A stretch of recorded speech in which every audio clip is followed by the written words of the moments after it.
Mason in Ireland is on for your Tuesday afternoon. You know, you've heard of 2 Chainz, right? Yes. You should be 3 Chainz. 3 Chainz. Here we go, Tuesday. Hopefully you had a beautiful Christmas. Momo, Ramona Shelburne, is sitting in for Mace today, but Johnny I, the voice of the Lakers, is here. Yoda likes this trophy. And let's start with the good of yesterday, Christmas Day. The Raiders. John Ireland's Raiders. Momo's Raiders. Corporate Greg Bergman's Raiders, who's not here, but producer Laura is. And my Raiders dismantled those gutless Kansas City Chiefs. And the whiner, the crybaby, Patrick Mahomes had no answer for that Raiders defense. We'll talk about that. Then there's the bad of Christmas Day. The Lakers go down to the Celtics. We'll recap all of that. It's going to be a busy Tuesday. Let's get to it. Mason in Ireland with Johnny I and Momo. Your Tuesday afternoon right now. Good afternoon. Good afternoon. All right, so Chris kind of set it up. We are, this is the last Mason in Ireland show of the year. Mason checked out. It's supposed to be Live Imaging Tuesday. Morales is checked out. Bergman's checked out. Momo and I are carrying the show to the finish line, and we've got a lot of stuff to get to. We were both at the Lakers-Celtics game yesterday. A lot to talk about with that, but we got a bunch of other stuff going on too. And I want to start with a weird one. So, Brian, this is why I asked you to pull this promo. So, I've been working, I've been on the road basically the whole month of December. I think I've slept in my own bed 4 nights, So I keep hearing, when I do the games, I keep hearing these promos for the Mason and Ireland show. Most of them involve you because you're filling in for me. Yeah. So this promo that I asked Brian to pull has been running nonstop over the last 2 or 3 games. Hit it, Brian. The biggest show on the radio. That's Mason in Ireland. Weekdays after Crab and Sleep. This is a great song. One opportunity. It's on Giant Island's playlist. It's number 1 on his playlist. I've never heard that. Are you kidding me? It's crazy, right? This is the number 1 song on John Ireland's playlist. Workout playlist. Well, you never get to see John Ireland's playlist because you're not here on those days. No, it's the Ireland playlist. But he does talk about it. I want to see John Ireland rocking out to this, like doing the rap. Okay, that's enough. That's enough. He does. So Are you gonna do it? You said you wanted to see me do the rap. Bring me. I have not done it in many years, but I'm going to attempt it. This is my Christmas present. Okay, yeah, consider Let's it. go. All right, so you got to do the background. Can you? No, can you dim it? I don't need the background. So I don't think I need the background. Okay. All right, so I got you if you do. Okay. No. I think I've got it. All right. So let me try, and I may crash and I'll crash and burn it at some point. Oh, that'll be better. You can't do anything past the first verse because he starts Should we swearing. stand up? No. So I'm a Momo on this one. Come on. Okay. All right. Come on. Okay. So here we go. Look, if you had one shot, one opportunity to seize everything you ever wanted in one moment, would you capture it or just let it slip? Yo, his palms are sweaty, knees weak, arms are heavy. There's vomit on his sweater already. Mom's spaghetti, he's nervous. But on the surface, he looks calm and ready to drop bombs. But he keeps on forgetting what he wrote down. The whole crowd goes so loud. He opens his mouth, but the words won't come out. He's choking. How? Everybody's joking now. The clock's run out. Time's up. Over. Blow. Snap back to reality. Oh, there goes gravity. Oh, here goes rabbit. He choke. He's so mad, but he won't give up that easy. No, he won't have it. He knows his whole back to these ropes. It don't matter. He's dope. He knows that, but he's broke. He's so sad because he knows if he goes back to the mobile home, that's when it's back to the lab again, yo. He better, what's the last one? He better capture this moment and not let it pass him. You better lose yourself. Woo!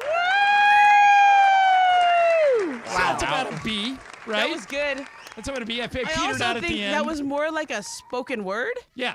Well, I mean, I'm not Eminem. I know, but we were like a poetry jam. Yeah, exactly. That's what he is. He's a big poet. Yeah. What do you think? Halfway through, I realized you weren't reading these. No, That's he's off the got top of it. your head, and I'm Right. like, that's an A for me Yeah. since you weren't reading that. Yeah. O'Shea Jackson says, I almost crashed my car. Way to go, John.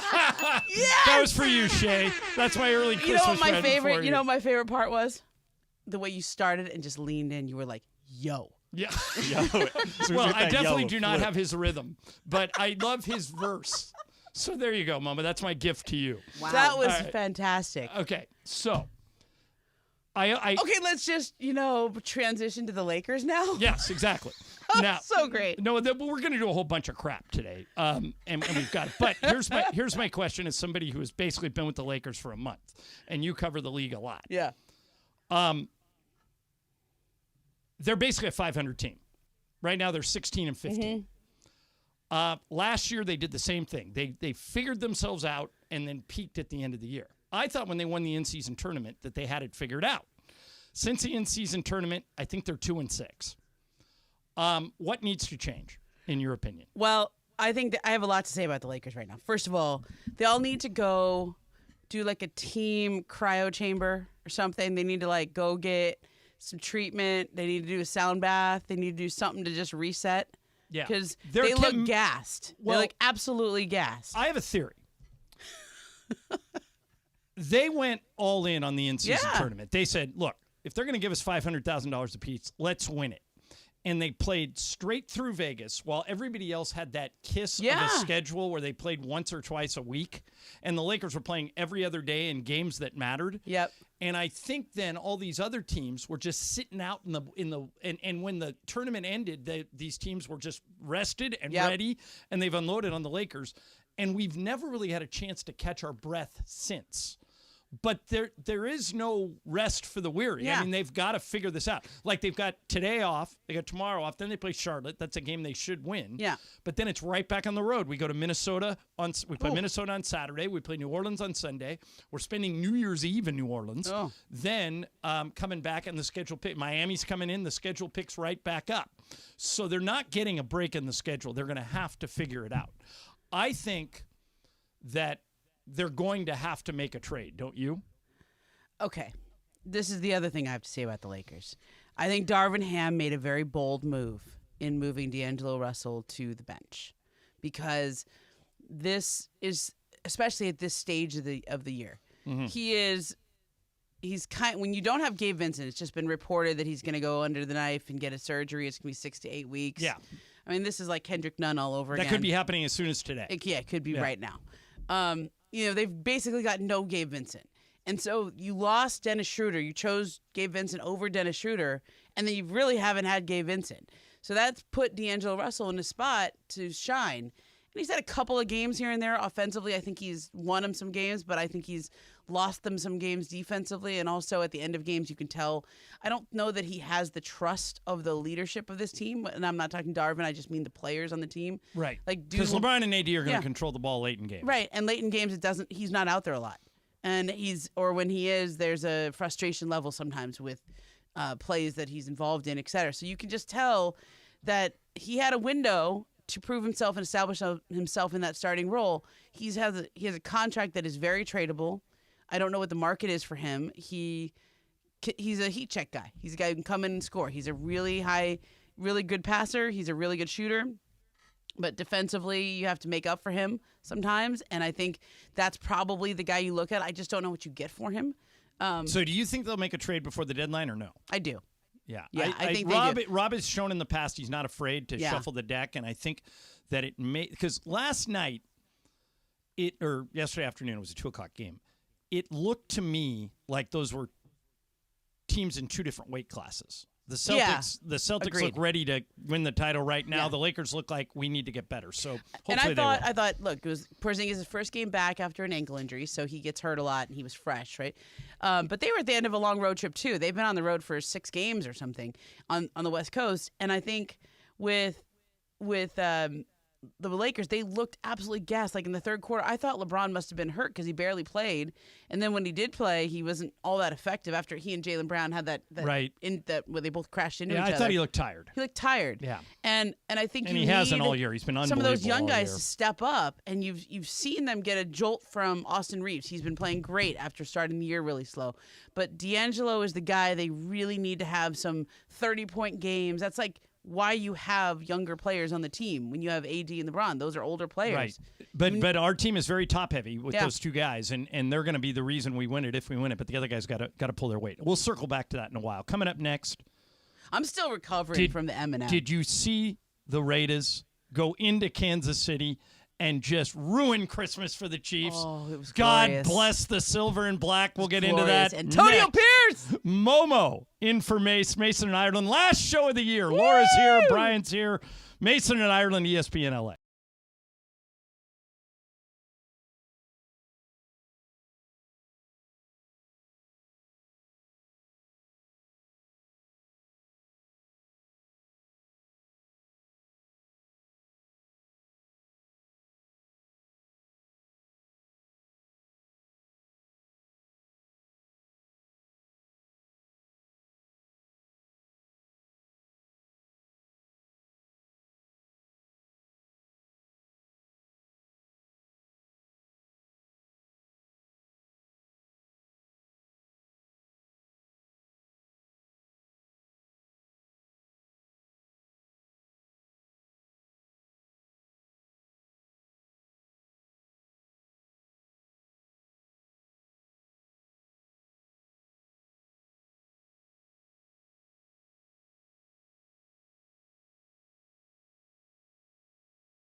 All right, last Mason and Ireland show of the year, and we're looking forward to 2024. Mason and I are back together on January 2nd, which is a Tuesday, the day after I get back from New Orleans, and then we'll start 2024. Brian, Did you make any more bets? You're the only one who can catch me in Mythical Money, and you've only got... I did not this weekend. All right, so you're done. I mean, today's the last day, and I don't think there's any games. So I'm going to win Mythical Money, and then everybody gets another $100,000 even, including you, Laura. You're going to get your first $100,000 for the show. Momo gets we all get $100,000 to start, and whoever has the most money at the end of the year wins it. So I'm going to win it for 2023, and then we'll start 2024 on the 2nd. Momo, I can't decide, and I need your. I don't know. I just want to know what you think. Okay. Should the Raiders give Antonio Pierce the real head coaching job? Part of me says I'm getting caught in the moment, but I love the way I know the Chargers play for stink. him. I know the Chargers stink, Yeah. but it's the way they dominated the Chargers. I mean, Right. they got those guys basically fired at halftime. Yeah. Then they go into Kansas City, and if you didn't know any better, you would assume that the Raiders were the best team in the division. I mean, they. I mean, but we also are just still 4 weeks removed from the 3-0 loss. Right, and you cannot win in the NFL if you do not complete a pass after the first quarter, unless you're the stinking Raiders. So yesterday, I mean, I've never seen a team score like that at the end of a game in a meaningful game. They scored 2 touchdowns in 8 seconds. Yeah. And they were both on defense. It was as if the Chiefs were throwing the game. So that was so weird. The play with Pacheco and Mahomes. Yeah, what was that? I don't know what's going on with Kansas City, but if it was left up to me, I would not hire Antonio Pierce, and here's why. Okay. The Raiders are always kind of a clown car. They do ever since the whole Gruden thing blew up, and then Josh McDaniels was a terrible hire. I don't know if Antonio Pierce knows what he's doing, but 2 things indicate to me that he might not. The 3-0 game that you made reference to, and then not completing a pass after the first quarter. And I know, like, Raider fans are going to come at me and they're going to go, well, just win, baby. That's all that matters. No, you can't throw for 70 yards and call that success. I mean, I know they have a backup quarterback. I know other than Devontae Adams, we don't have great receivers. My gut is you go after the Jim Harbaughs. You go after if Bill Belichick hits the open market. Maybe you consider that. I don't know if I give it to Antonio Pierce. How about you? I think I would. I think they have a guy that they're playing for. And I thought about Belichick, You know who Antonio Pierce reminds me of? Coach O. Remember when Coach O was at USC and he beat Stanford and everybody went crazy? But then he went down to LSU and went to the national championship game. Right. Like, if he has the right staff around him, like, clearly Antonio Pierce is a defensive coach. Like, he was a defensive player. If you gave him a great offensive coordinator, if you found, like, the next guy, some young guy, and just empowered him, and I think that if he had the right staff around him, he gets guys to play for him. Like, Coach O is a really good comparison. I like that. But Coach O also won when he got to LSU. Yeah. Yeah, I mean, they can like, I think he's a one side of the ball coach. So you got to bring in a really good offensive coordinator. But you could do that. And would you rather have him or Belichick? Because that's an option. I mean, I think if you bring in Belichick, you've got to give him control of the whole thing, and I'm not sure Bill has it anymore. I don't want to discredit his 7 Super Bowls or 6 Super Bowls, whatever he's got, but boy, ever since Brady left, he looks like an average coach. Well, and I know isn't Brady a part of the Raiders now, right? Right. So I don't know. So it probably won't happen. Yeah. Yeah. And in Vegas, Brian, Jim Harbaugh is now the odds-on favorite to be named next coach of the Chargers. I would be excited for that if I was you. Would you? I did see this. I'm Yeah, very that's excited. great. Yeah, I do like his name over Belichick a little more just to get the guys going. I mean, Harbaugh's nuts, but he wins. I mean, you don't have to talk to me about Harbaugh. Yeah, I mean, he was at look, Stanford. he won at Stanford. Right. Like, that's not a place that people win at. Like, That's true. We had David Shaw and Jim Harbaugh. I mean, I don't know how we did it, but all of a sudden we were a football power for like a decade. And now we're back to usual. Well, and now the Pac-12's done. Yeah, whatever I'm we just are. so sad about that. They just ruined the conference, those 2 bobos that were in charge of the league. Yeah. All right, coming up next, we're going to spin the wheel of questions. I put a whole bunch of questions on there right before the show, so we've got a lot of good ones for that. And coming up later in the program, let's just say you don't want to go anywhere. It could get interesting around I mean, here. it already has. John Yeah. Ireland has just thrown down. If you had John We're Ireland, going to have a rap battle. Yeah, if you had John Ireland raps on your wheel, you win. Hey, a reminder, you know BBGO, and you see their logo on every Laker jersey, but did you know BBGO is the official game day snack of the Lakers? Dumpling soup is perfect for warming you up this winter season. All you need is some chicken stock and some BBGO dumplings. Who wants to cook after a long day? Pop some BBGO dumplings in the microwave or air fryer for a quick, delicious, and warm dinner or bite for a festive holiday gathering. BBGO knows food brings people together, just like the purple and gold. Try BBGO today. Reminder, we're going to have a live show at a Ralph's in, I believe it's in Redondo Beach, coming up in January. And it's part of a promotion, Momo, where we're going to give away courtside seats. And all you have to do is buy $10 worth of BBGO. Awesome. Turn your receipt into this web address we're going to give you. And if we pick you, those courtside seats are $3,000, more than $3,000 a piece now. Yeah. And you could be sitting in them for free, courtesy of BBGO. So stay tuned for more information about that. Mason in Ireland, Momo in for Mace, ESPN LA.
Okay. Oh, I was hoping this one would come up. All right.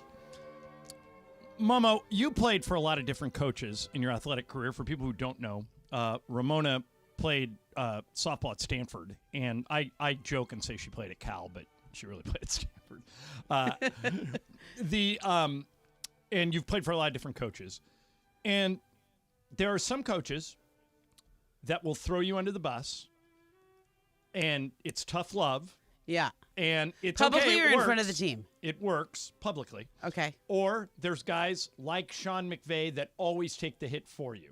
Like no matter how bad players play, Sean will go, that was my fault. I didn't call the right play. I put him in a bad spot, blah, blah, blah. So I'm going to play a clip for you guys from a guy named Micah Shrewsbury. He is the new head coach at Penn State, the head basketball coach. Okay. They lost to the Citadel, which is a military Not a team school. you should lose to. Yeah.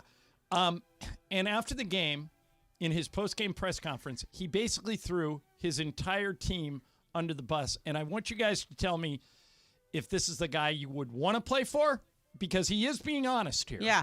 Or skip it. Here is Micah Shrewsbury. First of all, I apologize to anybody that paid money to come watch that.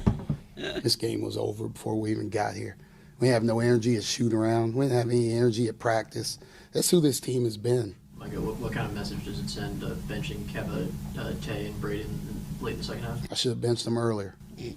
Braden is your three-point specialist. But no, he's not. He's shooting 20-something% from three. Okay, so how do you get the best out of him after performance? He's got to play better. He's got to guard some people. He's got to have some toughness.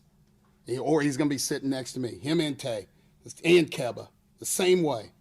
Like they're playing with zero effort right now. We're building a culture, and that ain't it. That is not the culture we're trying to build. So a message needs to be sent to some of these guys that, like, if you don't play hard, then you can sit and rot over there on the bench, and I'll find a way. I'll go and talk to the people in compliance. I will help you transfer. Okay. Dang. So he's being honest. You know, this goes back to the days, like Darvin Ham has a thing called facts over feelings. He was spewing a lot of facts there, and he wasn't considering anybody's feelings. Laura, what do you think? Could you play for a guy like that that's that honest, or would you go another way? I think initially I was like, oh, not too bad, and then I should have benched him. I was like, whoa. I think as an athlete you need someone like that, though, because you're going to get a lot of heat if you go professionally, so I wouldn't mind. Brian, how about you? I think the issue I have is the publicly. If he was saying that to me, like behind closed doors, like you need to be better, like you're not doing your job, all that stuff, I would still play for him. But this is kind of rough. The whole 3-point shooting thing, that kind of got me though. Like when he goes, well, this guy's your 3-point specialist, and he goes, no, he's not. He's shooting 28% from three. He should be sitting on his butt next to me. What if that was your first exposure? Yeah, to Micah Shrewsbury, does it make you more interested or less interested to go to Penn State? Yeah, less interested. Listen, I don't have any problem with him saying that to my face. In the locker room. Like Brian was in saying. front of a team. I mean, you should have heard some of the things my coach said in college. Oh, my God. Like, they are not to be repeated on air. Right. But he didn't do it publicly. No, nobody was covering us, right? Like, we had, like, the Stanford Daily Reporter, right? Yeah. Maybe the San Jose Mercury News or Chronicle would write about us if we made it to the World Series. And even then, it wasn't like they were covering us. Okay. So it was just like, hey, they went to the World Series. It wasn't, anything like on that level. But there's a sort of everything that needs to be said can be said in-house. It doesn't, I think when you go public like that now, I was thinking about this too now in the age of social media, like that stuff doesn't go away. That stuff's everywhere on social media. Correct. Now. I mean, I even hear about this at the youth level. Like my friend was telling me his daughter plays softball for travel teams and stuff, and like she's a pitcher, and when she got rocked a game or two, people were like commenting on her Instagram page, like, "Oh, you blew that one, and you cost us the game." I'm like, "Dang, is that what's happening now?" Like 12-year-olds like trash talking on social media. Jerks. Here's what I would say. Half of that stuff that he was commenting on, is the coach's job. Yeah. He said we had no energy at practice, we had no energy at the game. That's what are we paying you for? If you can't get these guys fired up to play, go be a librarian. All right? I think this guy comes off as a schmuck. Yeah. And you know what? In 2023, we don't need it. Kids have options. There's a transfer portal. Yeah. If I'm one of those kids that he ripped right there, I'm like, this guy doesn't Like get it. I'm into tough love. I am into people telling me the truth and telling me to my face what they think and give me a real evaluation. I appreciate honesty and I can take it. I have thick skin, except when I don't, and then I just block people. But but for the most part, I do appreciate honesty, especially if it's somebody that I trust and I value their opinion. But you have to earn that trust. Like, you can't just come straight out of the door like that. It's just, you know. I think that, and I haven't heard any postscript to any of this, but I think that he's going to regret doing that. Yeah. And he's probably going to regret it the most where when guys start to hit the transfer portal and leave because this guy was being a schmuck. Yeah. So we'll see if there's a postscript to this, but who knows? Hey, I wanted to get Laura. This was something that you sent, and I want to get to this. Mm-hmm. You sent me a story that you said a 6-year-old was traveling by himself, and he got on the wrong flight. Yeah, he's 6. 6. So how does that happen? Yeah, where were the parents? So I was shocked when I started traveling that you can allow your underage child to travel by themselves because they appoint somebody from the airlines to right. To go and normally with them. one of the flight attendants will make sure he gets on the You plane have to pay and make extra sure he for gets that. on. I've done that, yeah. Right. Not with my kids, but with my nieces. Yeah. So this young boy, 6-year-old boy, they did the thing. They took him to Spirit Airlines, and the air. Now it makes more sense. So the flight attendant that was accompanying the child, actually, he was supposed to go to Fort Lauderdale, I believe, and they ended up in Orlando. So when the little boy says, "Hey, Grandma, I'm here," she's going crazy looking for this little boy, and then with a lot of back and forth, they're like, "Yeah, he's in Orlando. He accidentally boarded the wrong plane with the flight attendant." And what was their solution to this? Solution was Grandma drove 4 hours. Oh my gosh. And that's all they're reimbursing her for. So they are they're looking and investigating the situation, but it doesn't seem like they're really This taking is the same airline that Sliwa had a huge problem with. Like, he couldn't get his money back, and they jerked him around. They're bad. Yeah. So the moral of that story is don't fly Spirit. But by the way, who's running customer service at Spirit? Seriously. If that happened to me, the PR of this alone, that whole family flies free for the next year. Ever. Right. At least fly the kid back, to right. Orlando, like, for Seriously. free. Like, you made Grandma drive 4 hours. I don't think there's to any get flights this from kid. there. I've done. But You know that something, drive. That's like Miami to Orlando. Yeah. You don't really fly from Miami to Orlando. It's I thought when you I first guess you sent could, that but- story, I thought you were making it up. No. Also, your boarding pass doesn't work if you get on the wrong flight. Like when they that's what I was scan thinking. the boarding pass. But it sounds like the flight I think attendant it was the flight screwed it up attendant, and put him on the wrong plane. Whoever was his buddy, to make sure he got on the wrong plane, they just screwed that up. And to me, Cappy loves Spirit. He got the credit card and everything, right? Oh wow, okay. Yeah, he went all in, guys, all in. But I'm just saying, I don't have kids.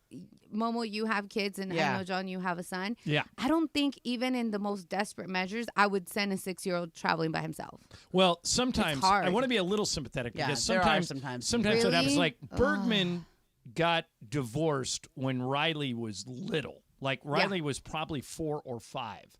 So, and at one point Greg lived in Hawaii, and so if there are certain circumstances where if you're doing dual parenting and you're splitting time between parents, that it's just not practical for a parent to be with them at all times. But I mean, if that was my 6-year-old, I would hire the best lawyer on the planet to go after Spirit for screwing this up. Seriously, I mean, look, I think I flew places when I was young. I mean, I walked to school when I was 6 by myself.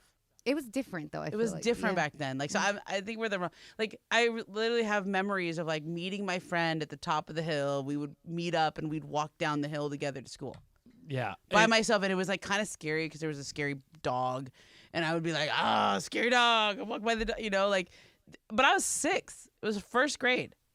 Yeah, I remember So, when like, I got off, you know- the first day I got off the But a bus. plane- I got off I the, know, it's true. I got off the bus and it was like a 2-block walk Yeah. to get back to my house. So my first day of school, I'm in first There or is second there grade. is a custom. I get off the bus Yeah. and I start walking the wrong way, and I hear my mom. My mom went to the bus stop to see if I would screw it up.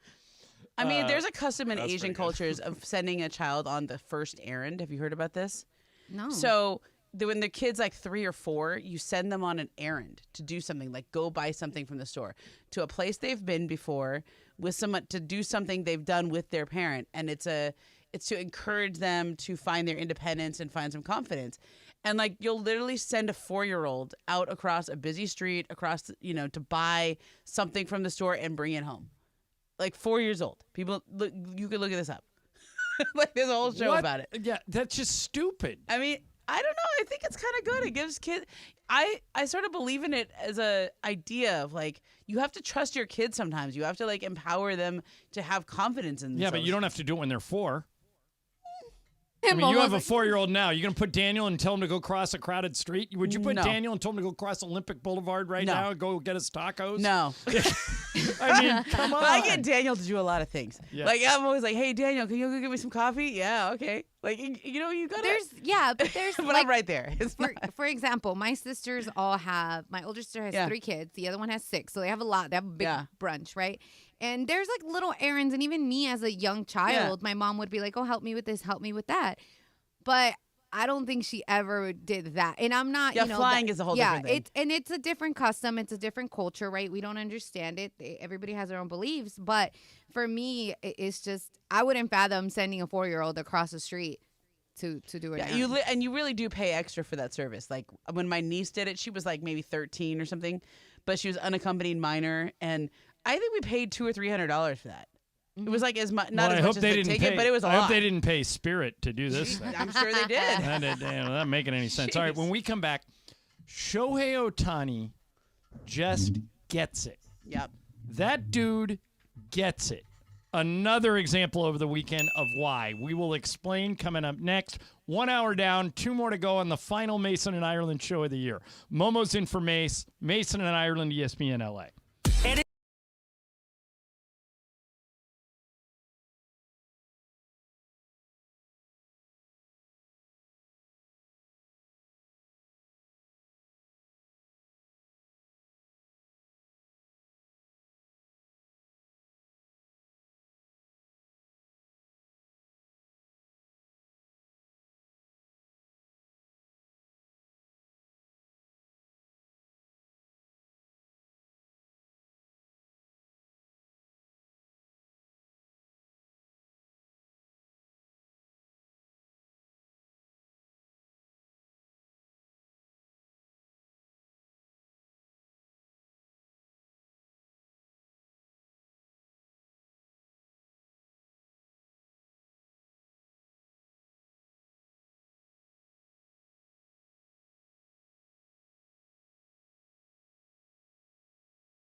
Mason and Ireland show. I'm John Ireland. Ramona's in for Mace. And, man, I'll tell you. Shohei Ohtani, I first heard about this dude, 6-7 years ago when everybody was going after him. And remember, Ramona, there was that All-Star game, I think it was in San Diego a few years ago, where it was all about Ohtani. He was like the best hitter in the league at the time, best pitcher in the time. He started the game as the All-Star game starting pitcher, and he hit leadoff. I mean, he was like the whole big deal. So I found out he got a whole bunch of money for making the All-Star. He was one of the like bonus in his contract. He got like, I don't know, $80,000 or $100,000, whatever he had written into his deal. And I have a friend of mine who works for the Angels. He gave all of his money that he got from making the All-Star game, and he was the main attraction. Yeah, he was. Right? It was the Shohei Ohtani All-Star game. And he took all that money and gave it to the Angels public relations staff, who had to keep setting up interviews for him and keep telling people yes, no, and here's where to go. He just goes, look, I don't need this money. I make enough as it is. Yeah. You guys take it, split it up. Cool. And I thought, what a good dude. That's cool. So Tim Duncan used to do that. Right. So over the weekend, you may have seen this story that originally Joe Kelly, who has worn number 17 for the Dodgers the entire time he's pitched for him, right before Shohei got his deal, Joe got a deal with the Dodgers, so he's coming back next year. And somebody said, hey, what would you want from Shohei to give up your number 17? He goes, I don't know. I'd have to think about that. And his wife, her name is Ashley, took over. She goes, oh, no. If you can get him. And she took all the number 17 stuff and she put it out on the front lawn and did like a fake yard sale and wrote Ohtani on the back. She goes, you're not going to be the reason that we don't get this guy. Yeah. And she leaned into it, and she was really, really funny. So over the weekend, just unannounced, somebody knocks on the Kelly's door. Now, we've got the audio of it. It'll be a little hard to follow. But basically, Ohtani bought a Porsche and had it delivered to Ashley Kelly without ever telling her this is what it sounded like. Mr. Kelly here. Yes? It's a Porsche right here. It's yours. What? From Shohei. He wanted to gift you a Porsche. Shut. I swear. He gave her a Porsche. This dude just gets it. He knows he's making $700 million, but first thing he does is he defers all the money so they can go use it to sign, Yoshimura and all the other dudes that they want to sign. Yoshinobu. Nobu. Is that his name? Like Nobu, like the restaurant? Yamamoto, right? It's Yoshi Yamamoto is his name, right? Yoshinobu Yamamoto. Is that right? They call him Yosh, right? Yeah. There was also a thing on Shohei's Instagram that he and Yamamoto went to Nobu. Right. Who can blame together? That? Yeah. With Chef Nobu, yeah. But I'm just saying, for a guy that gets, he obviously is the number one attraction in the entire sport. He could be Barry Bonds and treat everybody like a jerk, but he does the opposite. Who sends a Porsche to Joe Kelly's wife just because she was nice about letting him have the number? It's almost, that how everyone was criticizing him. I think Dodger fans are gonna love this dude. Yeah, like remember when he was getting criticized because he didn't want all the attention for his free agency? Like Buster Olney wrote a column about how it's bad for baseball not to have anything leak, and it's bad for, and I had a couple of people write to me on Instagram and try to explain this mentality of like, I don't want to be a big deal. I don't want to be made into a story. I don't want to be, even though I know I am a story. Right. There's this sort of there's a humility to him, even though obviously he knows how good he is. He knows he wants to be the best player ever. But there's a humility to him that it's very endearing because it feels authentic. It's not like put on. It's not like, I remember when Joel Embiid got the MVP and James Harden got him like a giant fancy watch. Right. And Embiid was like, I've never worn a watch. It's not really my thing, but that's really nice of you. Right. I mean, like this feels super authentic from Shohei. I know. It's not. It's unbelievable and good for him. I mean, because it's just as easy to be nice to people as it is to be a jerk. And you can tell this dude is like all in on the whole deal. And boy, can you imagine being Ashley Kelly and just sitting there? You're gonna knock on your door and somebody goes, "Hey, by the way, here's a Porsche." Man, crazy. All right, I wanted to ask you about this. Steve Kerr is mad at the NBA refs. Mm-hmm. Nikola Jokic in a game on Christmas Day against the Warriors got 18 free throws. And afterwards, here's what Steve Kerr said. I have no problem with the officials themselves. They're all across the league. We have really good officials. I have a problem with the way we are legislating defense out of the game. That's what we're doing in the NBA.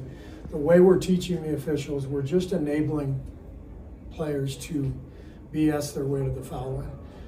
If I were a fan, I wouldn't have wanted to watch the second half of that game. It was disgusting. It was just, just baiting refs into calls, but the refs have to make those calls because that's how they're taught. So I have a real problem with the way we've legislated defense out of the game in this league, and the players are really smart in this league, and for over the last decade or so, they've gotten smarter and smarter, and they're just we have enabled the players, and they are taking full advantage, and it's a parade to the free throw line, and it's disgusting to watch. Thanks. I agree with him. I think there are too many free throws. I mean, he's probably going to get fined for all that. Yeah, he knew he was going to get fined for it. But that's Ramona, nobody wants to watch free throws. No. I think that the NBA should adopt the college rule that, in the NBA, once you get your fifth team foul, then the other team goes into the bonus and shoots free throws every time you commit another foul. Yeah. Nobody wants to see that. Why not make it 10 fouls? Yeah. And I then agree. you shoot free throws. Yeah. I mean, it's too many free throws. And if you're going to come back at me with, well, then everybody's just going to foul. No, they won't, because they could foul out. Yeah. Nobody's going to foul on purpose because they don't want to sit on the bench with a bunch of, if you want to get into the foul out, Phil Jackson used to say we should have a no foul out rule. Yeah. We're the only league in the world that takes the stars off the stage voluntarily. And Mason won't go for it. He says, no, it's part of the game. And no, I mean, you can legislate anything. Look at baseball this year. They changed a whole bunch of rules, and it all made the game better. The NBA shoots too many free throws. Steve's right. And it's hard to be an NBA ref. I know a lot of these guys. Yeah. It's a hard game to officiate. You can really call a foul on every play if you want to. The good refs don't. They manage the game. But why are we increasing trips to the free throw line? It doesn't make any sense. What do you think? I actually had a conversation with Draymond Green about this very thing right before he got the indefinite suspension. Right. And, people kind of knocked him for saying, like, I was just trying to flop. I'm really bad at flopping. Like, that's why I hit Nurkic in the face. And, some of that I think is his explanation for it. Trying to flop is different than actually really connecting the way he did. But he basically said, like, the only way to get calls is to flail, is to flop, is to just be really good at drawing fouls. And so it's almost created this situation in the league where there's just certain players who are really good at drawing fouls, especially players of stature like Jokic. They know how to sell them. The refs play into it, especially when they are an MVP, two-time MVP like Jokic. Right. The only good news, at least Jokic makes his free throws. I mean, I have watched games. I remember when the Clippers played the Rockets in a playoff series, and DeAndre Jordan was on the Clippers, and Dwight Howard was on the Rockets, right? And James Howard's on the Rockets, right? It was like, this series took years off my life. Like, I was like, I can't watch this. This is awful to watch, because it was just, they all went into hack a DJ and hack a Dwight. Right. And nobody wants to watch that. Nobody wants to watch that. And then James Harden obviously is an artist at drawing fouls. I mean, that was so much of his scoring came at the foul line. I mean, and also why they could play at the tempo they did, because he always got them a rest. It's like a free timeout. So I think it's the way the game has changed. I grew up in the 80s and 90s. I prefer where that they would style. grab and hold and fight. And when Kurt Rambis got taken down by Kevin McHale, that was a 2-shot foul. I know. They didn't even call it technical on McHale, and he clotheslined him and almost took his head off. And they obviously don't want another Malice in the Palace, but the alternative is not to add 50 free throws to every game. No. It's making the game slow and stagnant, and it's no fun. Yeah. So, I mean, good refs manage the game. A referee friend of mine told me once, Shaquille O'Neal Yeah. either committed a foul or got fouled on every single play. Correct. And they could call it if they wanted to on every single play. They didn't. They managed it. And they need to get back to managing things. They don't need to send Jokic to the free throw line 18 times. Steve Kerr is right. It's a little ironic that it comes from a guy who's Draymond's coach when Draymond just said, I sell fouls with my arms. I know. Well, that doesn't allow you to choke people. I mean, he basically said, I'm really bad at selling fouls. That's why I hit Nurkic in the face. Right. That's his defense on it. And I think the NBA was just, you've lost the ability to have a defense. There's just been too many incidents with him. Do you think Draymond is coming back anytime soon, or does this drag on well into January, maybe even into February? I'd say middle of January. Yeah. That feels right. I think he's about being a month. smart not doing his podcast and not saying anything. And I thought he was about to laying start low doing his podcast, too. Yeah. I think he's playing it smart. Yeah. Well, they have the best PR person in the NBA works for the Warriors. Right. So it's a guy named Raymond Ritter. He used to work for us years and years ago. But I think this will end up being a good thing for Draymond. I think I wrote a big story about him right as this was happening. I had flown up there a couple of times to go talk to him, and Draymond's a likable guy, isn't he? He's very likable. He's very smart. Like when you talk to him, like I would finish talking to him, and I would almost kind of like I was like, wow, he is incredibly convincing. Like he is so compelling and smart. Like he can, like what I saw almost doesn't feel like reality anymore. Right. The way he explains it.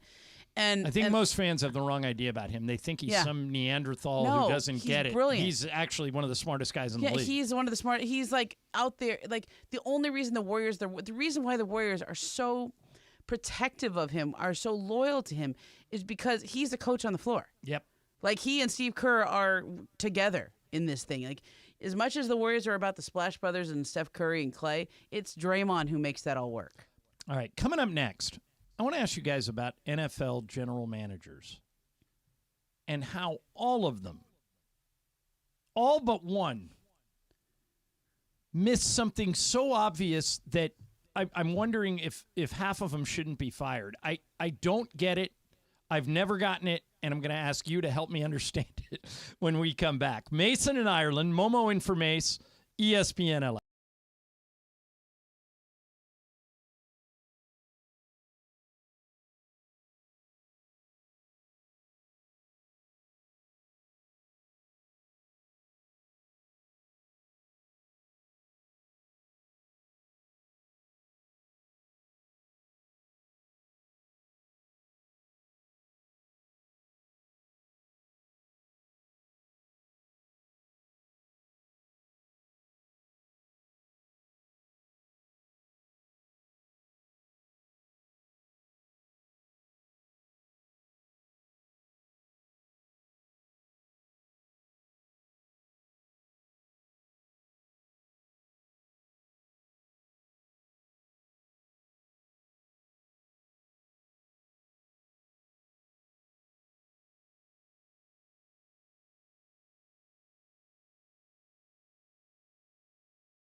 was in for Mace, and Ramona, I was watching that game last night. If you didn't see it, the Baltimore Ravens went into San Francisco and just leveled the 49ers. Unbelievable. I didn't see it coming. Nope.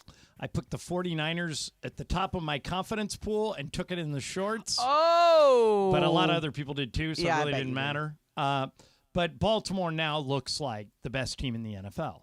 Yep. And it got me to thinking, okay, when Lamar Jackson won the Heisman Trophy at Louisville, so he was named the best college football player in the country. He lasted until pick 31. So every team passed on him until he got to Baltimore. And then go back to the beginning of this season. He was available. He was available to any team that wanted him. Yep. And they got no calls.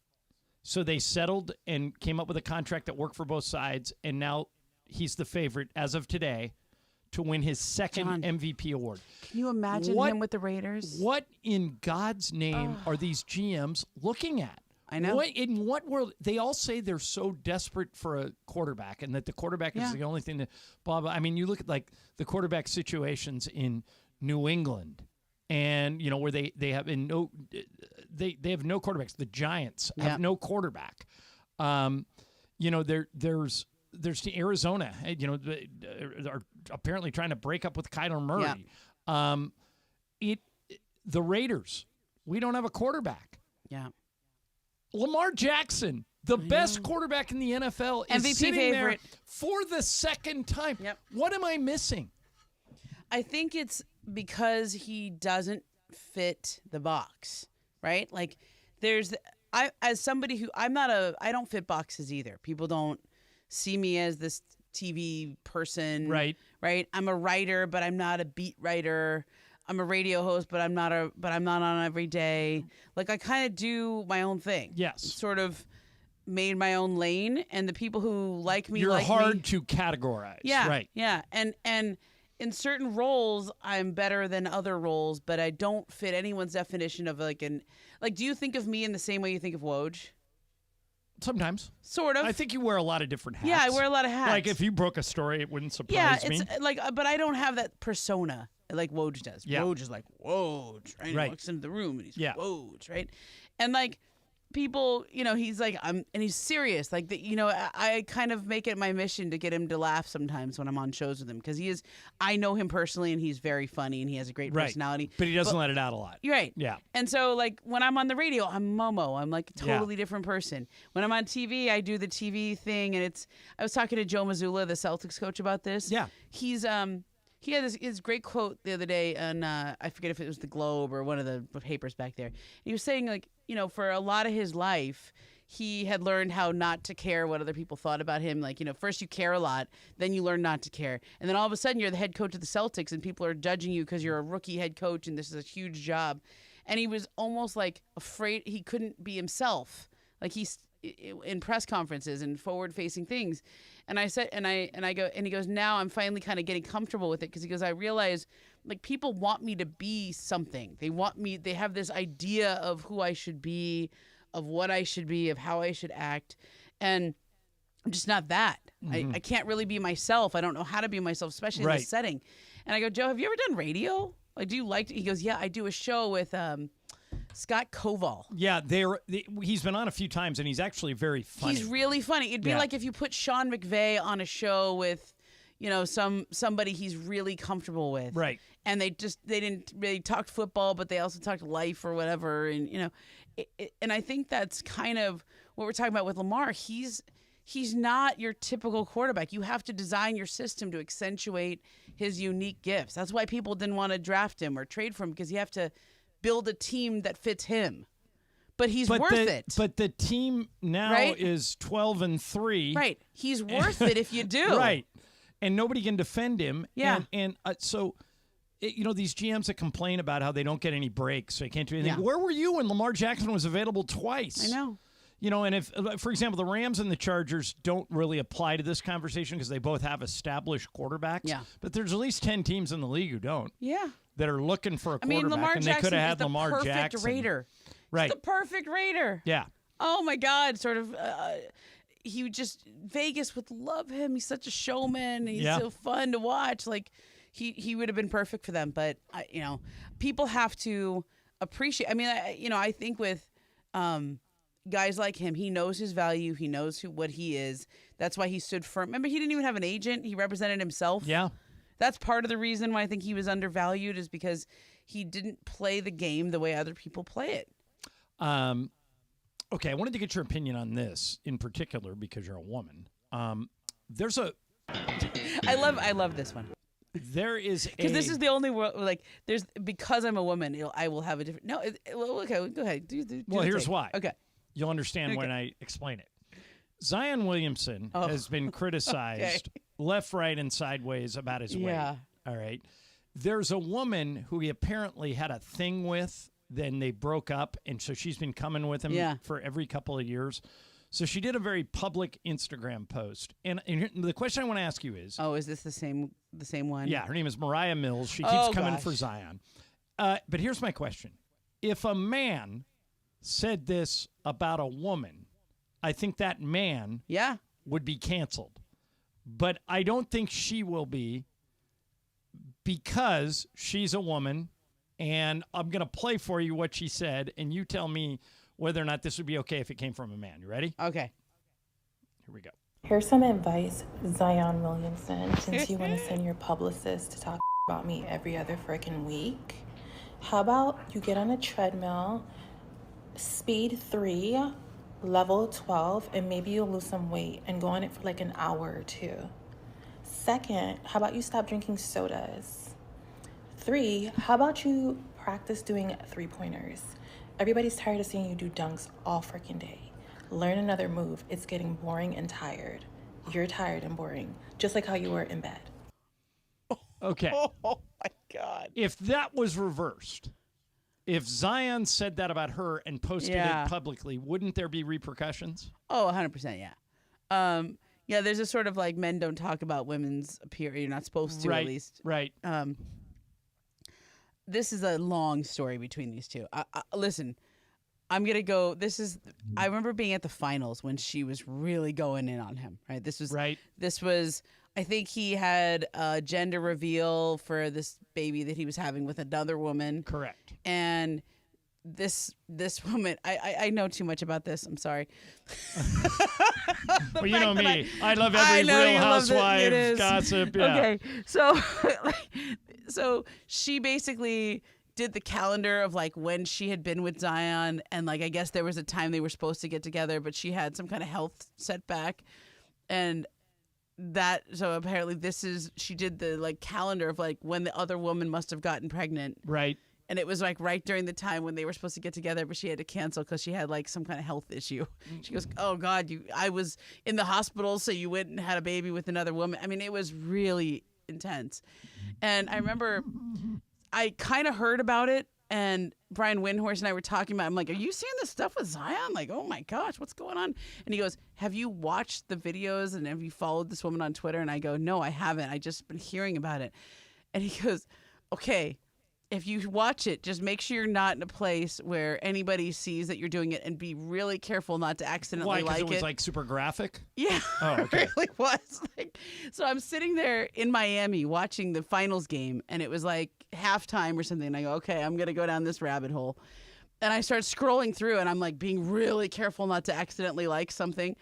I was like, what did I just watch? Like, this is unbelievable. Just the whole history of their relationship, like way too much information. I don't want to know all of it, but you also can't look away, and you kinda... right, because it's gossipy and it's oh fun. My gosh! But if he would have done what she just did, it would have been terrible, right? I mean, people would be all over. You can't talk him. about a woman's weight. It's just one of those things. But if it's a guy, it's okay. I mean, I don't know. And I feel bad for him because this is what everybody just says about it. Yeah. This is going to follow him. I mean, even Shaq was saying this about him. Barkley, I mean, those guys aren't in really position to talk, you know? But I think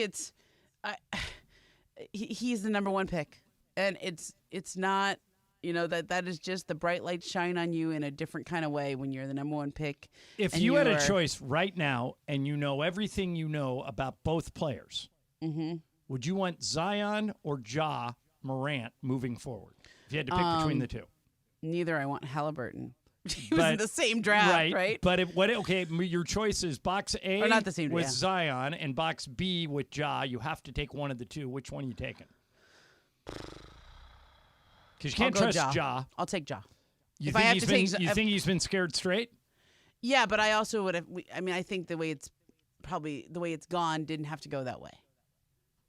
If he was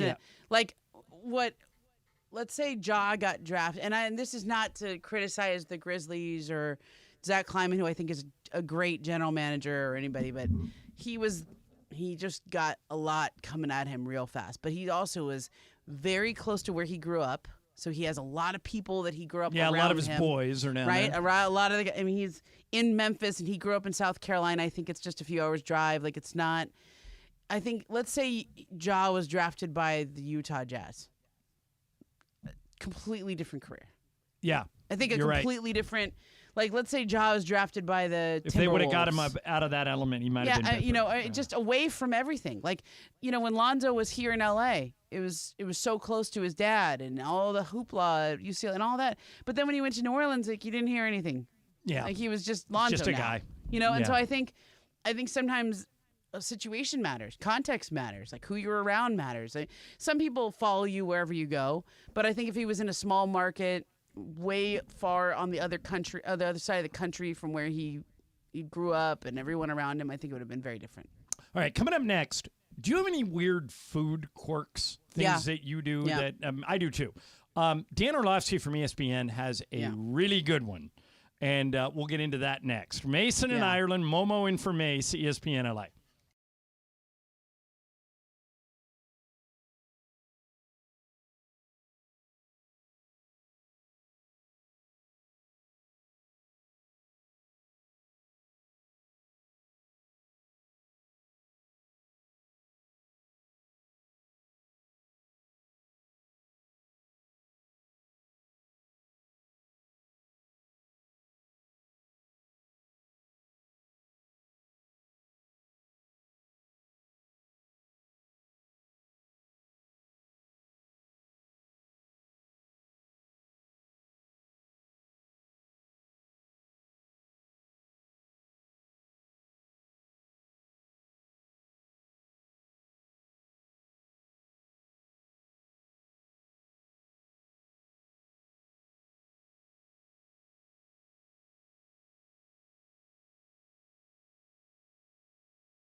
All right, we got a What's Up Fool coming up in about 10 minutes. Brian will get in here. Laura will get in here. They'll throw a bunch of stuff at us. In the meantime, so I was reading this story, and I thought, this reminds me a little of me and a little bit of Michael. All right. Dan Orlovsky, who works for ESPN, has some really weird eating habits. He does. Okay, like I do too, but I mean his are a little more extreme than mine. He is a notoriously picky eater, and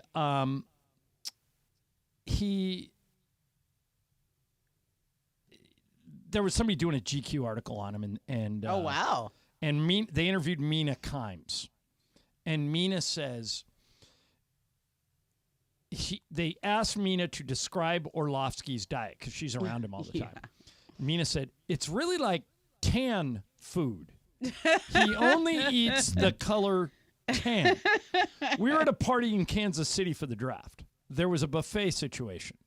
I watched him grab 5 fruit tarts and scoop the fruit out of all of them. I've never seen anything like it. Wow. She says, I've seen him go to Chipotle and get 4 burrito bowls to last him all weekends. The ingredients, double chicken and cheese. That's it. Because those things are tan. Tan.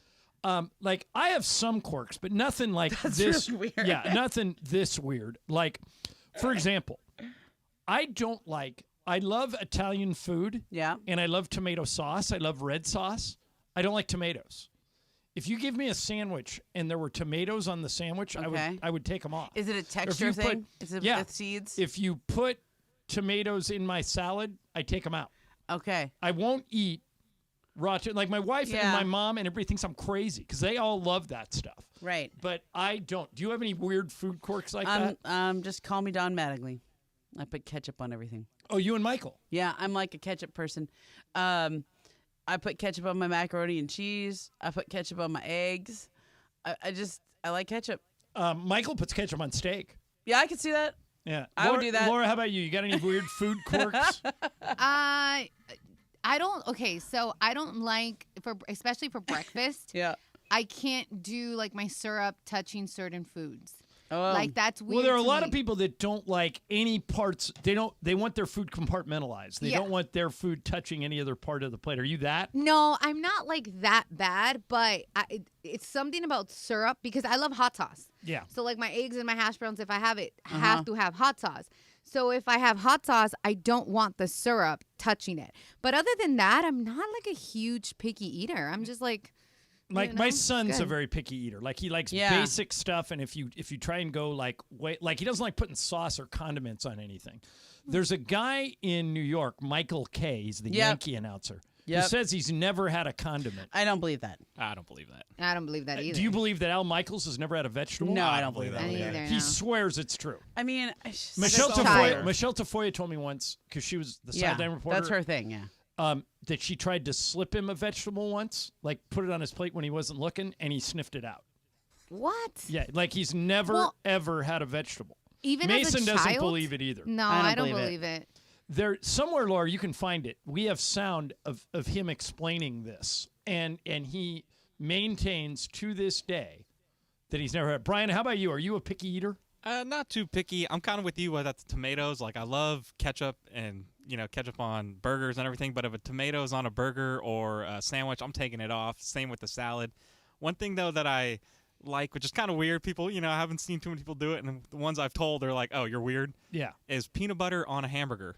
I had it one time in What? San Diego. Ew, Yeah, gross, one time I had it at a gross. place. And now I have never heard of that ever. It's pretty good. Have Slap you it on ever the heard bun. of that? Peanut butter on a hamburger? No. It's good.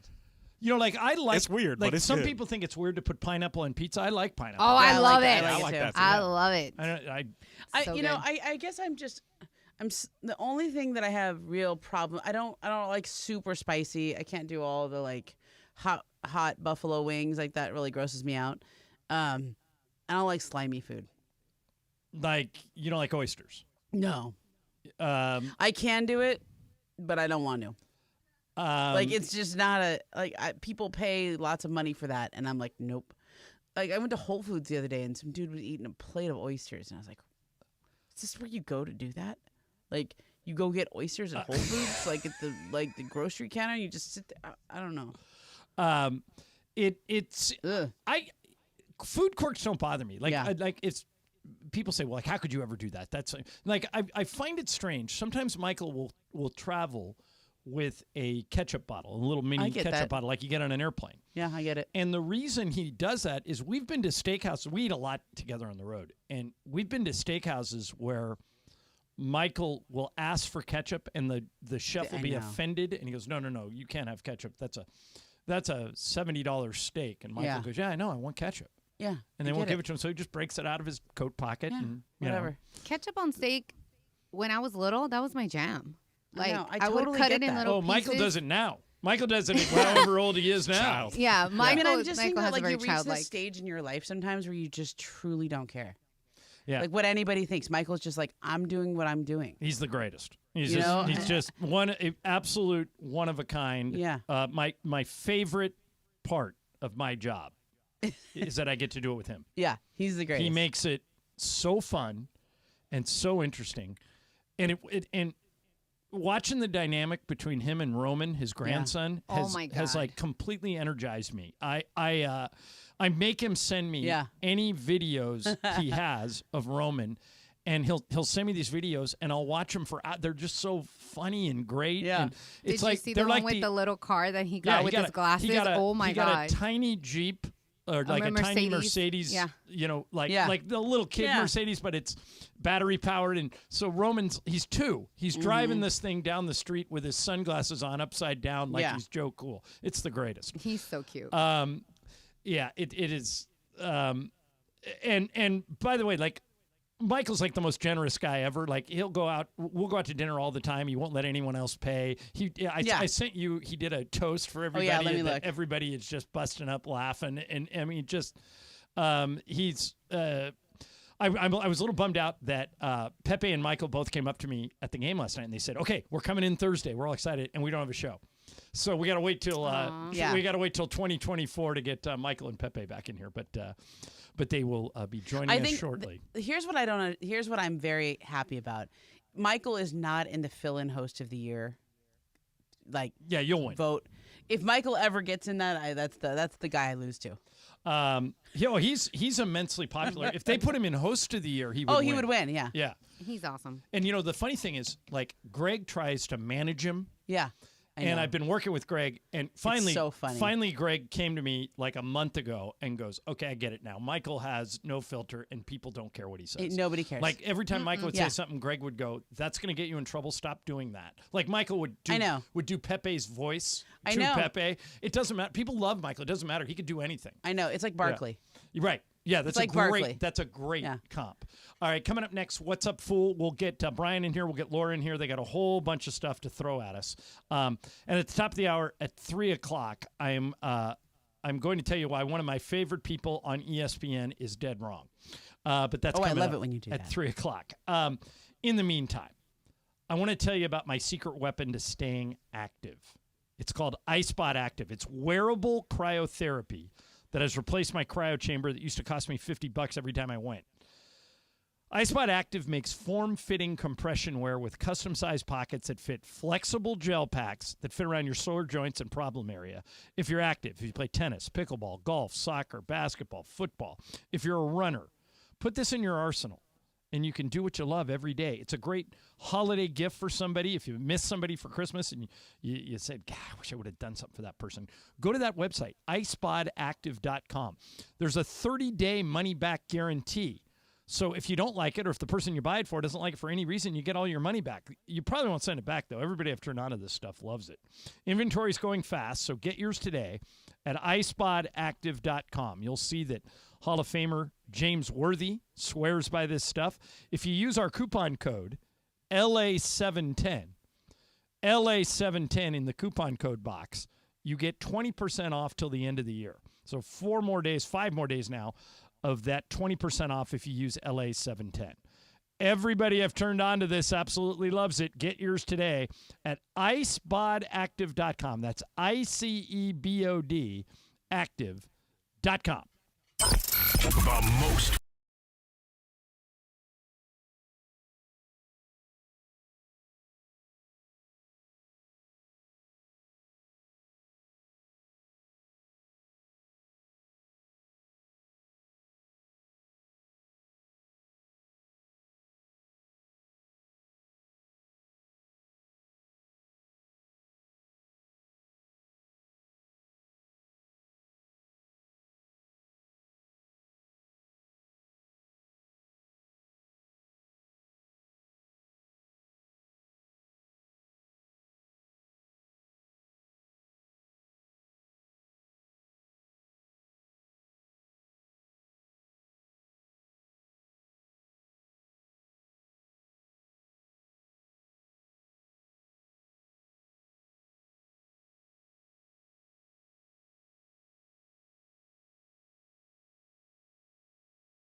How do I follow that? I don't. So I simply say, take it away, Corporate Greg. Well, Corporate Greg is not here, but I will take it away. Take it away, Laura. Thanks, John. So I actually, I was telling the boys back here that I had a little dilemma yesterday. It was Christmas Day. I never have to go to a grocery store on Christmas Day. I always do everything I need to do before. Right, And which is one of the busiest days of the year at grocery stores, Right. the 24th. So I had friends. I was going to have friends over yesterday for like Cocoa Bombs and Christmas movies and things like that. After everybody did their, situation with their families. Well, I didn't have milk. I don't really drink milk, but you need that. Right. And finding a grocery store that was open around 7 p.m. was the biggest hassle of my life. No kidding. No grocery stores. We were in Anaheim, close to my boyfriend's sister's house. We went, I think, to CVS, 4 Walgreens, a Mexican market called El Super, and Albertsons and Avon. Wow. None of them were open. And I started thinking, it's great for the person that's not working because they're with their families, but what about the person that doesn't celebrate Christmas? I know. And I was like, oh my God. Like, welcome to being Jewish. I never knew that, by the way. I never knew that most grocery stores were closed on Christmas Day. I think thought that's they were new. all open for a certain amount of hours. So they're open during the day, and then Christmas dinner seems to be everybody lets their employees go home at like 3 o'clock or something. Like the only people working on Christmas night or whatever it is are people who work at the movie theater. Those are always open. People work, like I'm Jewish, so we celebrated Christmas, but not the way that most people do. We just kind of like did some presents a little bit. But there was this idea of like a big Christmas dinner that was never a thing for us. Like, Right. so like, there's most Jews like hang out, we like order takeout from whatever restaurant is open. Like there's nowhere to go out to eat. Most restaurants are closed. Like the markets are, and whatever you got to get it before about 3 p.m. That's a thing on Christmas. Yeah, I didn't know that. I did. You do now. I do now. Yeah. 45 minutes later, guys. What's up, food? All right, guys. So we know it's been documented that Calvin Johnson and the Lions have had a, Yes. pretty back and forth relationship. Tenuous relationship, Right. for sure. So the Lions clinched, the playoff spot, or won the division first time in 30 years. And Calvin Johnson finally responded to the Lions on Twitter. Wow. A 3.5-year-old post of congratulating him into the Hall of Fame. Finally said congratulations after they won. So my question to you guys is there a grudge that if you held, that long over something about, something at work or something just relationship-wise that you would hold on to a grudge and then finally years later you would apologize for it? I'm not a grudge guy, but Mason is. Yeah, he is. Mason proudly holds grudges. Mason tends to see the world. He's a little better now that he's older, but he tends to see the world in black and white. You're either with him or against him. Right. And if you're against him, if you hate him, he'll hate you back twice as much. And I don't like to use headspace on negative stuff. Yeah, me too. So I tend to, if somebody doesn't like me, I just let it go. Yeah, me too. I just say it's move on. one-sided. I don't have anything against anybody. But I'm probably, I wish Mason was here for this question because he would rattle off about 6 people he can't stand. I have one. You have one? Not just one person, but like Okay. it's a group. Okay. Right? So when I was first coming up I was at the LA Daily News, and I got sent out to cover the Dodgers. I was filling in for our beat writer. His name is Tony Jackson. Which is typical if you're a young reporter. Yeah. You do a lot of pinch hitting. Yeah, it was pinch hitting. So for me, it was like the greatest thing in the world to get to cover spring training of the Dodgers. Especially at that stage of your career. Oh, my God. I was so excited. And I had no idea what I was doing. I booked a hotel way across town from the facility. I had to drive every morning. I didn't know what time do you get there? How do you do this? Like everything else, like covering a game I had done before, but I had no idea the timing and the rhythms of spring training. And I also, I don't know, you probably noticed I talk a lot. Really? Yeah, I don't have that problem. So I'm there and I'm like kind of nervous and I'm young and hungry and I'm like, everybody tell me what to do. And I'm happy to be out there and I'm just like perky little Momo, Yeah. And baseball reporters, right?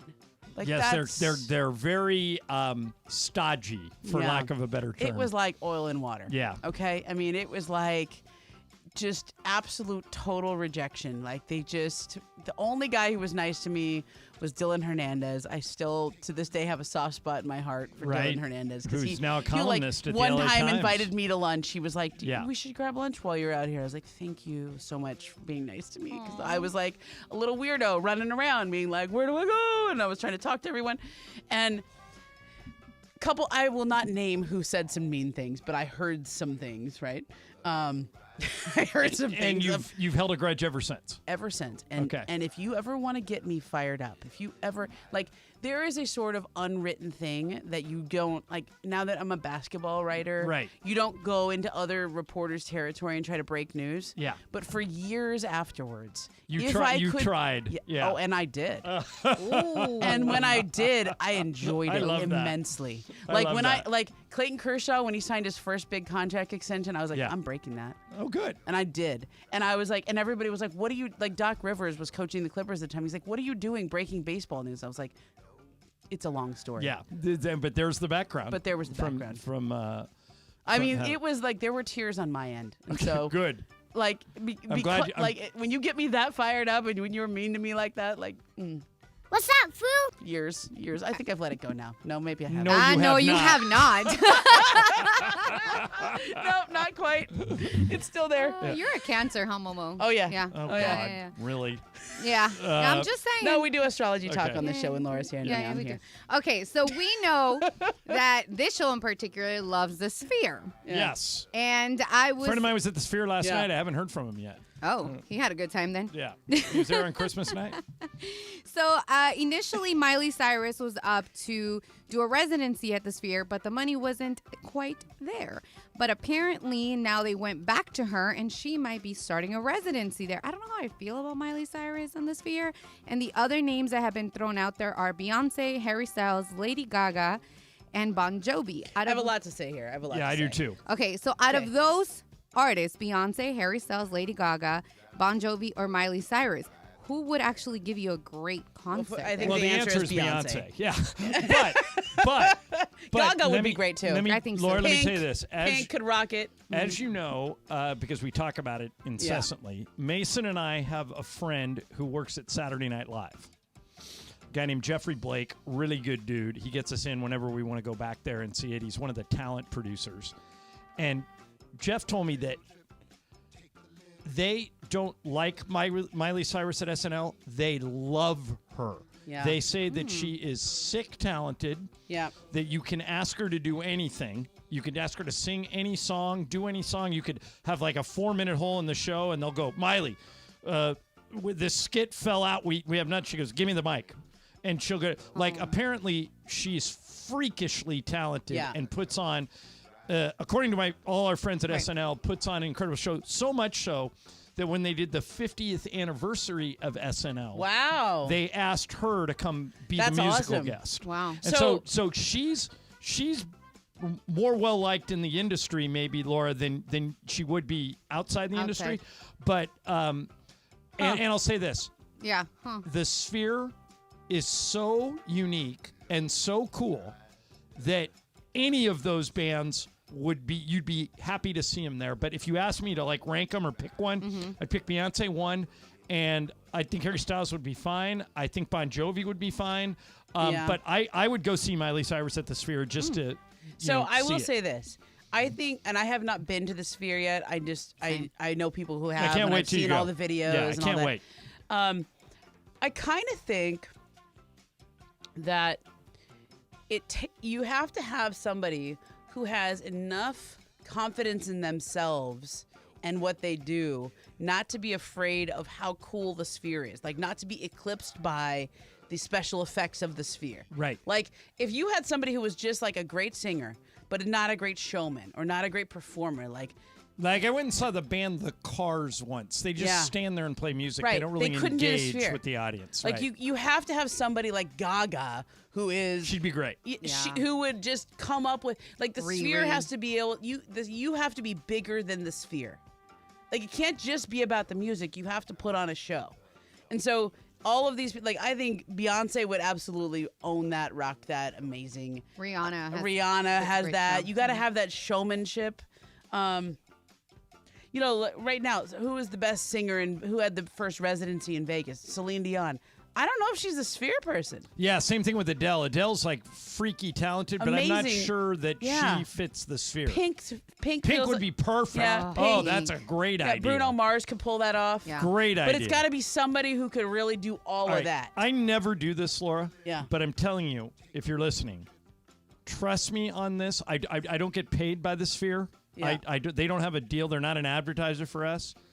It's the most amazing show I've ever been to. It changed my opinion of what concerts and live musical performances should be. Wow. It is that over-the-top impressive. You know, now Mason's gone, Sedano's gone, Cappy's gone, and I've gone, and all four of us would tell you the same thing. Yeah. If you ever get the chance to go, do not pass it up. And I don't care, Laura, if it's to see a famous band like U2 or like Darren Aronofsky has a movie there right now. Oh, that's cool. It's the building that you want to see. The building is unfriggin' believable. And I know it's expensive and I know it's pricey, but I did just as an experiment. You know, I went when we were there in spring training. Not spring training, but preseason. Preseason in October is when Bill McDonald and I went to see U2. And so when we went back for the in-season tournament, I just as an experiment, because I was staying right next to the Sphere, as an experiment, I opened up the Game Time app, which you can buy tickets right up until the thing. And right before the show started, if you are willing to go by yourself or if you're willing to like play the waiting game, you can get in for under $200. Wow. Oh, cool. And the tickets before that were going for like $1,000. Yeah. So if you're willing to play that game, that's another way to get in. Nice. All right. We get time for one more, Brian? Yeah, you want to do one more? Yeah, let's What's do one that, more. fool? So I saw this story yesterday that 3 out of every 10 Americans are suffering from what people are calling menu anxiety, from menus being too big and then having regret post-ordering. So my question to you guys is, does this ever happen to you going out to eat? I'm just going to stop you right here and say we need to end this segment because I don't have any patience for people with menu anxiety. Why not? There are real things going on in this world. And That's you a need good to just, question. What And you just need to pick something and go with it. It's no big I'm with deal. that. Like literally, so you ordered wrong and you regret it, so go back and do it different next time. It's okay. There's like real problems in the world, and this should not be one of those things. Wait a minute. What was the name of that? What was the name of that deli that went out of business that was right next to the Beverly Center? But it was a chain. It was a very famous deli. Factors? No. It was it wasn't. Oh, I know what you're Stage talking Deli. about. It was I know. It was these delis that were all over the city. There was one in Sherman Oaks, right? Jerry's Famous Deli? Yes. Yeah. You ever remember the menu Yeah, there? I do. It took a week to read that menu. I know it does. And so what? What do you It's mean? okay. So what? Like whatever, you order something and then you're like, oh, I didn't know they had that. Okay. Okay, you know what my issue is now with menus? Come on now. I can't see anymore. Like I need glasses, but I Yeah. refuse to admit I need glasses. So Mhm. when I go out to dinner, I won't take my glasses.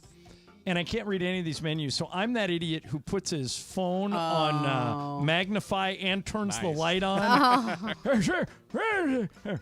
Shaker. That's what I want. Shaker and oatmeal and I'd like some tapioca pudding. Would be good. You could there. also just totally ask Yeah. the waiter what's good. Yeah, but then if they steer you the wrong I way, know. you get mad at the waiter. Then you It get just- mad and it's okay. you blame them. Look, listen, this is something I say to my 5-year-old. Is this a big thing to get upset about or a little thing? Well, they're all little things. They're but- all little things. There's big things in the world to get upset about. This ain't one of them. Come on, people. All right, that's it for What's Up, We need some Fool. life skills. All right, coming up next. Need some resiliency. Speaking of life skills, I want to ask you about this Eat, Pray, Love trip you took on your I friggin' might be having a Instagram. midlife crisis. I don't yeah, know. you clearly are. We'll get into that. And there's somebody at ESPN that I really like. I've never asked you about this person, but Okay. I know that you know her. Okay. And you have worked with her. I really like her. Oh, I think I know and where you're going. I can't disagree with her more about Okay, a wait. take she had the and other we need day. a musical accompaniment to this conversation, and I will tell Laura when we come back. Okay. 2 hours down, one more to go. Mason in Ireland, Momo in for Mace, ESPN LA. It's about to get weird.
Oh, your Tuesday afternoon right now. All right, 1 hour to go for the year 2023 on the Mason and Ireland show, and we're going to lead you into a best of Sedano and Cap at 4 o'clock. But before I get to what I wanted to talk about, I was perusing, Momo, your social media. And are you going through some type of a midlife I don't crisis? know Did you go on like an eat, pray, love getaway? Explain Kinda. it. What the hell am I looking at here? So I've been trying to get back in shape. Okay. Because you have 2 kids and you're Sure. like, you're mid 40s and stuff. So it's like I'm doing this offense not defense thing, right? Like that's how the only way to approach middle age is offense not defense. Got to get ahead of it. And so, like, I don't know, my trainer that I've been working out with, she was like, I wish you could come on our retreat. We're going to Costa Rica. And I was like, yeah, maybe. And then I just Had decided you ever been to Costa Rica? No, I've never. never And been. I don't really know Laura, these have you people ever all been? that well. I wish. Brian? Pura vida. Mason's been. Everybody that goes says it's great. It's great. Did you love it? I loved it, and it was so interesting. I go, this is totally an out of remote experience. I'm like hanging out with people I kind of know, like we kind of work out with each other, but it was fun. And they also have. I am either. Like they don't really know me. Nobody. They're not into sports Not media, into sports. so, yeah. Like they don't want to talk about the Lakers. They don't need to know any inside stuff. So like then we got back and I'm in their photos and apparently like one of my friends now. We're all friends now because you go on a retreat like this. You're like friends. Right. And she's like, "Oh, did you go on a trip with Momo?" And they have no idea that I'm like a sports person you're or a whatever. thing. Apparently, her friend Mike is like, now I have to shout him out on the radio and all. I don't know. It was fun. It was such Would a. you go again? Oh, 100%. Would you go on another I like Eat, want to Pray, go every Love year now. retreat? Yeah, we did the breathing workshop. We did some.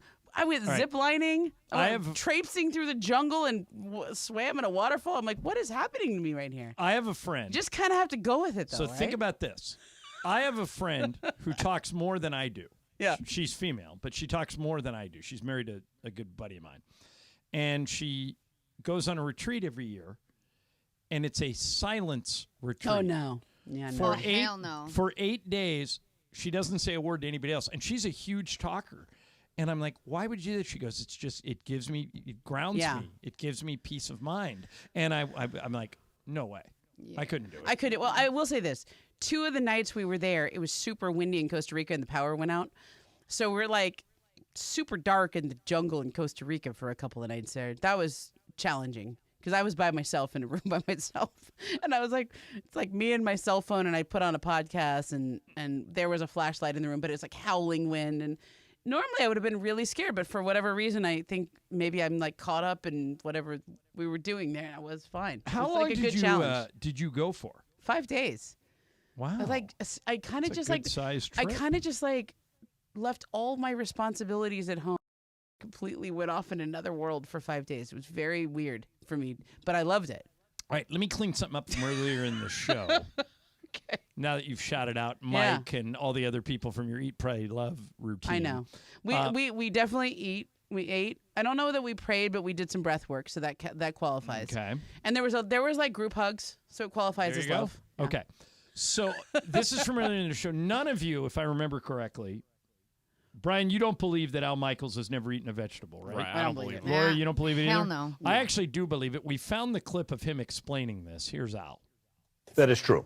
That is true. I was born when my parents were 18 and my mother hadn't even read Dr. Spock at that point. So she just let me have the run of the course. And I always pushed the vegetables away. To this day, no. And I guess what I've proven, Chris, is that man does not need vegetables to survive. But is it just possible that you would like, I'm thinking of one of the more non-objectionable vegetables, a carrot? Oh, please. Please. A carrot? No, a carrot. No, that's an objectionable vegetable. I mean, really? What, I mean, how would you know? You've never tasted it. I look at it. I just don't even like the Wow. look of it. And I surmise what it might taste like in terms of the texture of it. I think a lot of it probably has to do, it just doesn't look like something that would go down well. All right. You guys are Wow. all still out? Yeah, I'm still out. That didn't change your minds at all? No, I just think there's vegetables in a lot of things that he doesn't realize there's vegetables Right, in. exactly. That part. Okay. Gerbers. There's vegetables in bread sometimes. There's like They put stuff in it. Well, can't we say he's never knowingly eaten a vegetable? Yeah, that's fine. that's I mean, he goes to eat out at Toscana all the time. Yes. You don't I've seen think him there's there. some vegetable? You don't think there's some butternut squash raviolis that he's ever had? Maybe. Yeah. Come on. Yeah, but I think In the lasagna, they didn't slip in some eggplant here and there, some onions. maybe That's not. it. Come I don't on. know. He's probably all had right. zucchini noodles. Doesn't Yeah, even you know it. don't even know. Okay, let me get to this other thing. I really, really like Becky Hammond. I do too. I like her a lot. I've never met her. I have covered her. I was in Las Vegas the year she led the Spurs Summer League team, which had Kyle Anderson on it, to the Summer League title. And we know a lot of the same people. Yeah. You actually know her, right? I've You've done worked shows with her. Okay. And at first, I think she's great on it took TV. me about 5 shows to crack her. Yeah. You know what I mean? Like when you're like, okay, now you're cool with me. Like you're not like persona. Yeah. And when you get to know her and when she drops the guard, because she's got a look. Right. Like when she Like a stares, coach. yeah, she's a coach. Well, she's the coach of Las Vegas and when you Aces. get her going, and you're like, I'm a little bit scared of you. Yeah. like, you're a little bit like that. I've actually talked to enough people that I'm convinced she could coach an NBA team. I kind of am too. I mean, to be honest, like she's amazing. Like when you talk to her, she was a great player herself. She was like, that's why I was so stunned when she said this the other day on NBA Today. I don't know if you were on that show or not. I was not. I was in Costa Rica on my Eat, Pray, Love retreat. Okay. But here's Becky with an observation that I could not disagree more about. If your best player is small, you're not winning. John Stockton, Allen Iverson, Steve Nash, you could go down the list. Steph Curry is the only. But he's not that small. He's not that small. He's like 6'3". But also, though, I mean, he's the greatest shooter to ever walk the planet. He's in a different outlier. class. Okay. Isaiah Thomas is another one. Okay. All right. Go ahead. This started as a conversation about Jalen Brunson. Yes. Okay, who is killing it for the Knicks. Here's why I'm surprised that Becky said it, and then maybe one day, since you know her, one day you can get her on the show and we can have some fun with her. Because I'm sure she would love to talk more about this. Have you seen the New York papers since she said this? Oh, they're just killing her. Killing her. Oh, then she probably won't do it. Yeah, but it's okay. I have a take. I actually think that Becky must have been not paying attention, or maybe she was in her own season or didn't know. In 2007, Tony Parker was the NBA Finals MVP, and he was the smallest player in the Spurs. And I'm sure if Becky were here, she would say, yeah, but he had Tim Duncan. That's not what you said. You said if your best player is small. The best player in the finals, by definition, is the finals MVP. Tony Parker was unguardable. Nobody could check that dude. Isaiah Thomas, as you point out, nobody could check that dude. Have you seen the Sacramento Kings play this year? De'Aaron Fox is the best player on the Kings. I think he's bigger, though. But wait a minute. She says bigger? if your first player is small, he's the smallest starter they have. Okay. Okay. But he's like 6'4", 6'5". Right, but he's the shortest starter. Jalen Brunson that is they what, have. 6'1", 6'2"? Yeah, he's like my height. Yeah. I'm between 6 and 6'1". Yeah. But Jalen Brunson's a baller. Like and, what and in Becky's defense, Yeah. because I like her and I don't want to kill her. She said this is not specifically about Jalen Brunson, and she loves the way that Jalen Brunson balls out. But she says, I stand by what I said. If he's your best player, you're not winning the title. I just disagree with her. How about you? I mean, it's a little like when Barkley was killing the Warriors and said, And he turned out to be shooting wrong. teams, you can't win. Turned out to be wrong. I think there was a larger conversation about Jalen Brunson in whether he's a 1A or not. Right? Yeah, he is. You know how when... You disagree. I think he is a great player, but I think he's not a 1A. He's a 1B, which is still really good. But like Giannis is a 1A. Embiid is a 1A. Jason Tatum. Okay. There's probably, we were just doing our list of all NBA. Did you have Jalen Brunson on that? I think he'll be considered, but I think he's going to get aced out because Okay. of those So if you're great not all NBA Well, let me just ask you. Would you put Jalen Brunson ahead of De'Aaron Fox? Would you put him ahead of Tyrese Halliburton? I would put him ahead of both those guys because, well, no. Put him in a Booker? No. So I know. Luke and Steph are going to be. That's what I'm saying. You know, and Like- there's no way you're putting him ahead of SGA. He's the No. best small guard in the league. Yeah. So I know what she's saying. Also, and this is a very big point. Becky's short too. Right. She pointed that. No, she made that. And point. I am short too. Yeah. Okay, so like as short people, we can talk about these things. All right. You want your music while you go on this rant? Go ahead. I mean, Brian, this hit is it. like a little bit taller. I wish I was a baller. I wish I had a girl who looked good, who I would call her. Wish I had a rabbit and a hat with a bat and a 6'4" Impala. There you This go. is our song. Yes. So. I mean, if you are short, you get to talk about short people things. Okay? Okay. Like, I am short. I can talk about this. Becky is short. Do you she believe played her what whole she's- career in the WNBA. Right. She but do knows you what it's like to be believe her? short. If do you think a team who's She wouldn't have said it if it wasn't like well, what she Brian believed. Windhorst was sitting next to her, and he backed her up. He said, if you study the history of the NBA, she's I know. right. But I would disagree with Brian. I watched. If you study, you could name like 5. Well, wait a minute. I You could watched name like 5. the There's Detroit, 75 years. I watched the Detroit Pistons bad boys. Isaiah Thomas was the best player Okay, on that team. there's one. Right. Give me another one. Tony Parker, 2007. two. Right, but I'm just saying she's saying she said it as an absolute. Okay, an absolute. Okay, we're splitting hairs here. But the jump shooting teams generally don't win championships. It's just the Warriors are do. historically great. There's always an outlier. Laura, what do you think? Do you think you can win an NBA title if your best player is small? You can. It is theoretically possible, but it's an difficult. outlier. Yeah. Because look, the Warriors with Steph Curry. You know why Steph Curry wins? He's a historically great shooter, and he's got Draymond as his defender. You need a big. Because when they would play in the finals, Steph wasn't the MVP. Andre Iguodala was the MVP. Kevin Durant was the MVP. The Cavs. Steph was the MVP when they won 2 years ago. 2 years ago. Yeah. But during that first run in the finals, they would just out physical him. They would Right. rough him up. They would make it very difficult for him to do Steph Curry things.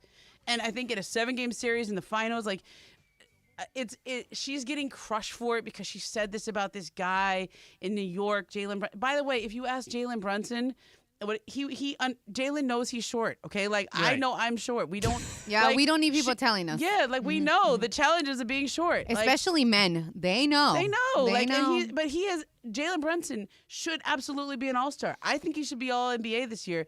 I think and I respect him so much because he wanted to go to the Knicks. Yeah, and he's Like, balling it. And he's He's balling. playing and, great. but the Knicks are saving their cap space and they're saving their draft picks to trade for another superstar. Which they may do. Which they may do. That's something to keep an eye on. Okay, coming up next. Sorry. If you're I wasn't as good as yours. I know. If you're a manager, if you're in charge of people, there is, and this has happened at every place I've ever worked, including here. Managers manage too much. They micromanage. Yeah. And it's happening at CNN. And I'll explain coming up. And I also need your guys' advice on something. I have a life question that, and I don't know how to play it, so I'm going to lean on the three of you. Mason in Ireland, Momo in for Mace, ESPN.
Good song, Brian. Thank you. All right, Mason in Ireland. Momo is in for Mace. And, all right, let me start with this. Stephen Colbert was interviewing Anderson Cooper and Andy Cohen, who co-host New Year's Eve on CNN. And last year, New Year's Eve had a new president, a guy named Chris Licht. He's no longer there. He's been fired. Good. And Chris Licht. Is he the one who did this? Yes. Chris Licht it sent out an edict that said no drinking on New Year's Eve. Boo. Now, boo. I know. Yeah, here's the thing. If you're a manager, he's no longer managing CNN. Colbert asked, he had those guys, Anderson Cooper and Andy Cohen on, and I'm a big Andy Cohen fan, said, are you guys going to be allowed to drink this year? And they said, you'll have to tune in to see. So I think they are going to be allowed to drink. But why, if you were a manager at CNN, would you ever tell your team, stop drinking? Apparently, Chris Licht felt like it's embarrassing to our credibility. What does Chris Licht or any other manager think people are doing on New Year's Eve? Right. Everyone's celebrating. I mean, generally everyone speaking, who drinks is drinking. I generally Why wouldn't think you that let those guys they're drink? not talking about normal CNN things. Correct. Like you're not covering the war right now. You're not in Ukraine, and you're at Times Square. The whole point of that show, of the New Year's Eve special, is to let loose, is to just embrace the new year. I mean, that was like my go-to show. I used to love it when Anderson Cooper and Kathy Griffin hosted. Right. And then she got canceled for some stuff, and then now it became Andy Cohen, and that's a great pairing too.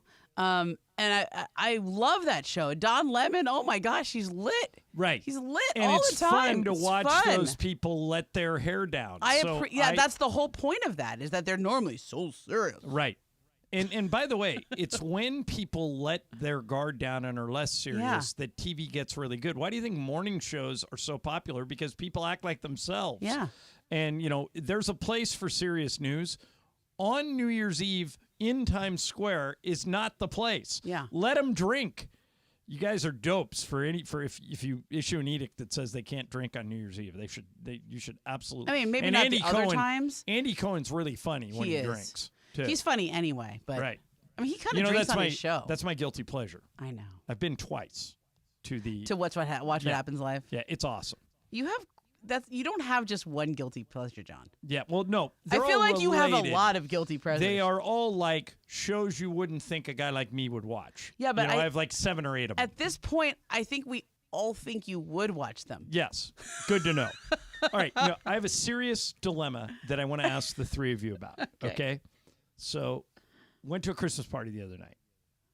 Ran into a good friend of mine who I hadn't seen in a long time. Yeah. Okay. Love this guy. Right? Great guy.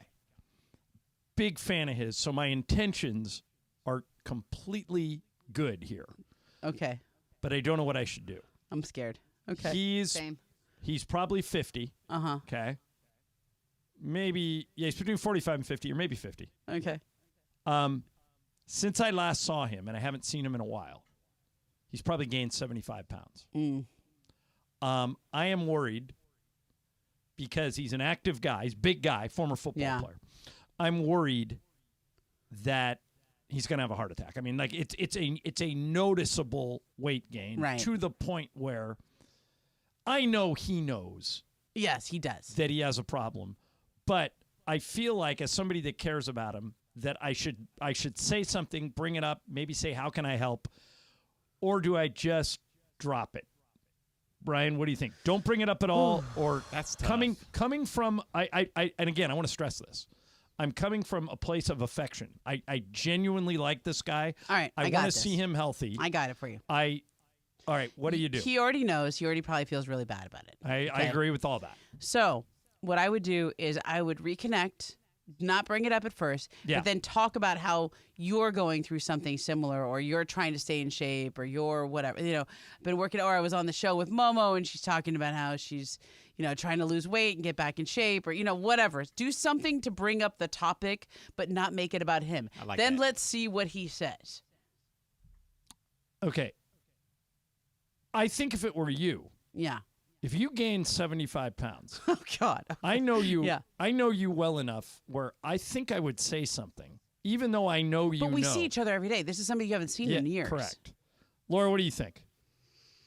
This is tough. I just think. Well, you've talked openly about that you used to be a lot heavier. Right. And I would assume even when people came at you with good intentions, did that tick you off a little bit? No. You were okay with it. I if was- you knew, if you It just knew added to the shame spiral. their heart was in the right place, you Right? were, Didn't you, it just you add to the appreciated shame them spiral? You're like, I know. sharing that concern or no? Yeah, so I think there's levels, right? Yeah. There's levels to things, and for me, it was a drastic thing, and there's a way of saying things too. So I have family members that would like do little jokes or little things, and I knew they were coming out of a good place. You but knew the they cared delivery, about you. but the Yeah. delivery wasn't there, and I think that's the key. Is it's not what you say, it's how you say it. So delivery is important. Would you say, if you were me, would you say anything?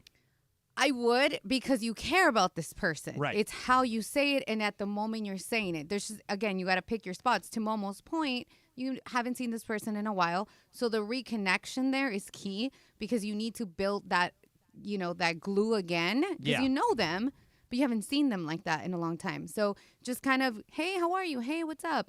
Just like those little Don't things. lead with it. Yeah, don't lead with it. Yeah. Brian, you wouldn't say anything.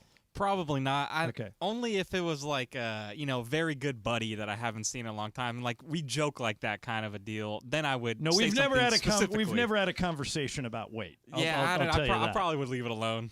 All right. I don't know what I'm going to do. I will say just this. bring it up and see what he says. I will say. Share my picture. Be like, oh my God, this girl that I work with. Yeah, but then I'm not shaming him. I don't think so. I don't know. That's I Do you I think- literally don't know Maybe what you to could just do. talk about how hard it is for you to work out on the road. I will or- say this. There was Mason and I have a mutual friend that gained a ton of weight during COVID. Yeah. And Mason and I went back and forth as to whether, and we really liked this guy. And Mason and I went back and forth as to whether or not we should offer to help him and go to him and say, hey, everybody's been in this weird space with the pandemic. We've noticed you've gained a few pounds. We're worried about your health. We would love to help you if that's possible. Would you be interested in any outside help? And we decided against it. We didn't do it because we thought it would really hurt the guy's feelings. And that guy, on his own, obviously with no help from us, has lost all the weight. He looks great right now. So maybe the smart move is to say nothing. I don't know. It's tough. It's a really tough thing. Okay. When we come back, there is a radical idea circling the NFL that I would do in a heartbeat, but I don't know if most people would agree with me. I'll tell you what the idea is coming up, but first let me tell you one more time about iSpot Active. iSpot Active, if you've never heard me talk about this, is wearable cryotherapy. So if you're somebody who goes to a cryo chamber like I used to all the time and paid $50 to $75 every time I did it, you need to go to this website, iSpotActive.com, ICEBOD active.com. Instead of paying $50 to $75 every time you go to cryo, you buy these shirts or these pants from iSpot Active, and it works just as well. They make form-fitting compression with custom-sized pockets that have flexible gel packs that fit around your sore joints and problem areas. If you're active, if you play tennis, pickleball, golf, soccer, basketball, football, if you're a runner, put this in your arsenal. You can do what you love every day. It's a great holiday gift. If you miss somebody for the holidays, you want to get them something, try this. There's a 30-day money-back guarantee. So if you don't like it, if they don't like it, you just send it back. You get all your money back. Inventory's going fast, so get yours today again at that website, iSpotActive.com. When you go there, you'll see that Hall of Famer James Worthy swears by this stuff. And I'm going to give you a coupon code. If you use this coupon code, from now until the end of the year, you get 20% off of anything you buy. Use this coupon code, LA710. LA710 till the end of the year. Everybody I've turned on to this stuff absolutely loves it.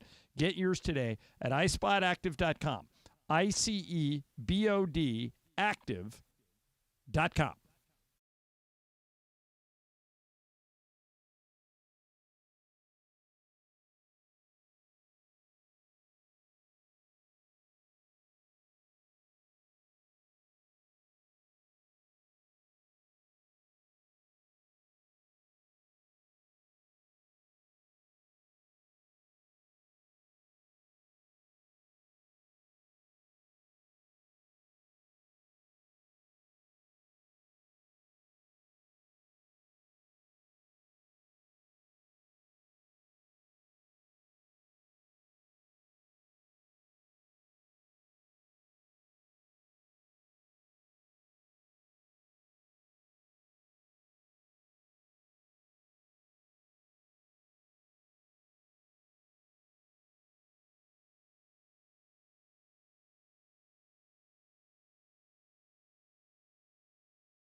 game of games. Those games are either really good or really bad. There's never any in between. What do you think it'll be today? It's okay. Okay. It's so that Christmassy. tells me that it might be bad. Laura, are you recruiting other game of game players for later? I think Trish is running around here So somewhere. we have Graham from the Funny good. Game department. Yeah. And if Trish is still here, I will personally deliver her over here. So I made, when I was trying to remember the words to, if you joined us late, I basically did, Ramona challenged me to rap to Lose Yourself. And I used to be able to do it pretty good. I did okay. I thought you did great. Yeah. But I tried it on Graham. Right before the show, I went to him, I go, I haven't done this in like 7 or 8 years. Let me try it. And so he was my tackling dummy. So I appreciated him putting up with me. I tried it on him twice, and I did okay, not great, but it worked out. You got all the way till the end till you missed a verse. Yeah, I couldn't remember the. And you did it without the music. Yeah, which is harder without the music. Yeah, I think it's harder. But okay, I want to run this idea by you guys. This is a radical idea, but I kind of like it. Would the NFL? Is anybody here? Mason's not here. Mason would be a good person to ask this to because he's a season ticket holder. Would the NFL be smart, Momo, to flex every game after week 8? It would kind of screw season ticket holders because you make your plans and you say, But here's a little secret. What drives the economy of a sports league is TV. It's not ticket sales. I mean, they do make money, particularly in the NFL, taking care of their fans, and they'll never admit that their fans inside the stadium are not a priority. But they're really not. What the priority is TV. Yeah. So nobody wants a nationally televised game between New England and Carolina. No.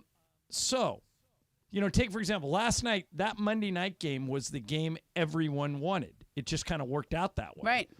But should the leagues consider flexing every game after week 8? So we have Thursday Night Football. The national exclusives are Thursday Night Football, Sunday Night Football, and Monday Night Football. Those 3 games.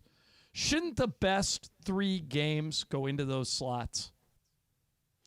Yeah, I know it would screw the season ticket holders. It would.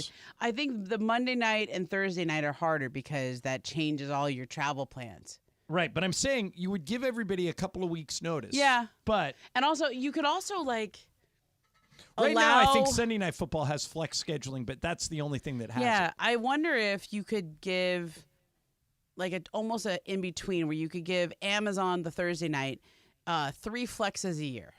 After week 8 or something. Right. Or you could give ESPN, 3 flexes a year after. By the way, whatever. Laura sent me a note today that blew my mind. 8, do I have this right? 8 straight upsets on Monday Night Football? For the underdog. Wow. 8? Yeah. That's crazy, including again last night. San Francisco was favored. Is it actual win-loss or against the spread? No, it's win. The underdog has won 8 weeks in a row. Huh. The favorite has lost for 8 consecutive weeks on Monday Night Football, which is great for the ratings. Yeah. But you're still getting teams that are dogs in these nationally televised games. Yeah, I know. Poor Now Al Michaels there would be a little blowback. I know a friend of mine. I have a friend that works really high up at Fox. He's in the meetings, and for example, I like that he's in the meeting. Yeah, and. One of the things they pay top dollar for is that exclusive late game window that they call America's Game of the Week. Yeah. So they're not going to voluntarily give up every single game after week 8. They want some protections there. So you would have to do this. You'd have to do this intelligently and say, okay, Fox has one veto if anybody tries to pull a game from them after week 8. Like, let's say they have a game that, like when Tom Brady went back to New England, they don't want to give that game up. That's their national game. That's where they send Burkhardt and Greg Olson and Aaron Andrews and Rinaldi and that whole crew. Yeah. I'd be okay with that. They should be able to protect their investment and have one veto. But for the most part, we want the games that matter to be in those national exclusive windows, don't we? And for that reason, I would say, even though it'd be inconvenient for season ticket holders like Mason, every game after week 8, they should be allowed to flex if they want to. I wouldn't say every. I would just give them a couple per year. Because I think there's a couple, the NBA has it, they flex them. But it's out of a national TV, but not the timing, not the time. I would give Amazon 2 per year and ESPN 2 per year, so you can just get rid of the real dog games, right? That's it in between. I like your veto. Like, we all thought Denver was going to be really good this year. They kind of haven't been. Yeah. We thought Carolina with Bryce Young would be okay. They stink. Terrible. The Jets, we all thought would have Aaron Rodgers. Yeah. They stink. The Giants are terrible. Yeah. The Steelers are normally great this year. They've been kind of hit and miss, although they keep winning. So Buffalo we thought was going to be great. They're better. And they're, struggle a little bit. I think 2 okay. per network is fine. So that's 9 weeks. You can flex twice to avoid the really bad games, because it's good to have. It's good to have different people in there all the time. Otherwise, it would just be the Lakers and the Warriors and the marquee teams in the NBA. They always have the hardest schedules because they always have to play in all the national TV games. Right. And they always get backloaded to the second half of the year when people are paying attention. And yeah, I just think that it'd be better if we had great games in those exclusive windows. Okay, coming up next is Game of Games. It is Ramona's game. Bergman has already won the month, so this game will count towards January, but it should be interesting. Brian, Laura, and I are in for sure, and Laura, as we speak, I think Graham, who's one of the people on our staff, is going to play, and I think she may go corral Trish too, and we'll have plenty of participants for the final Game of Games of 2023. Momo will host it, and it's next. ESPN LA.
Sports radio show in LA, Mason and Ireland. Game of Games. Game of Games presented by CallJacob.com. Call Jacob. Everyone loves a fighter, but in this town, winning matters, especially after an accident. So remember, anyone can fight, but CallJacob.com is here for you when you need a big win. After an accident, go to CallJacob.com or call 844-24-JACOB. That's 844-24-JACOB. We got the jingle. Call Jacob.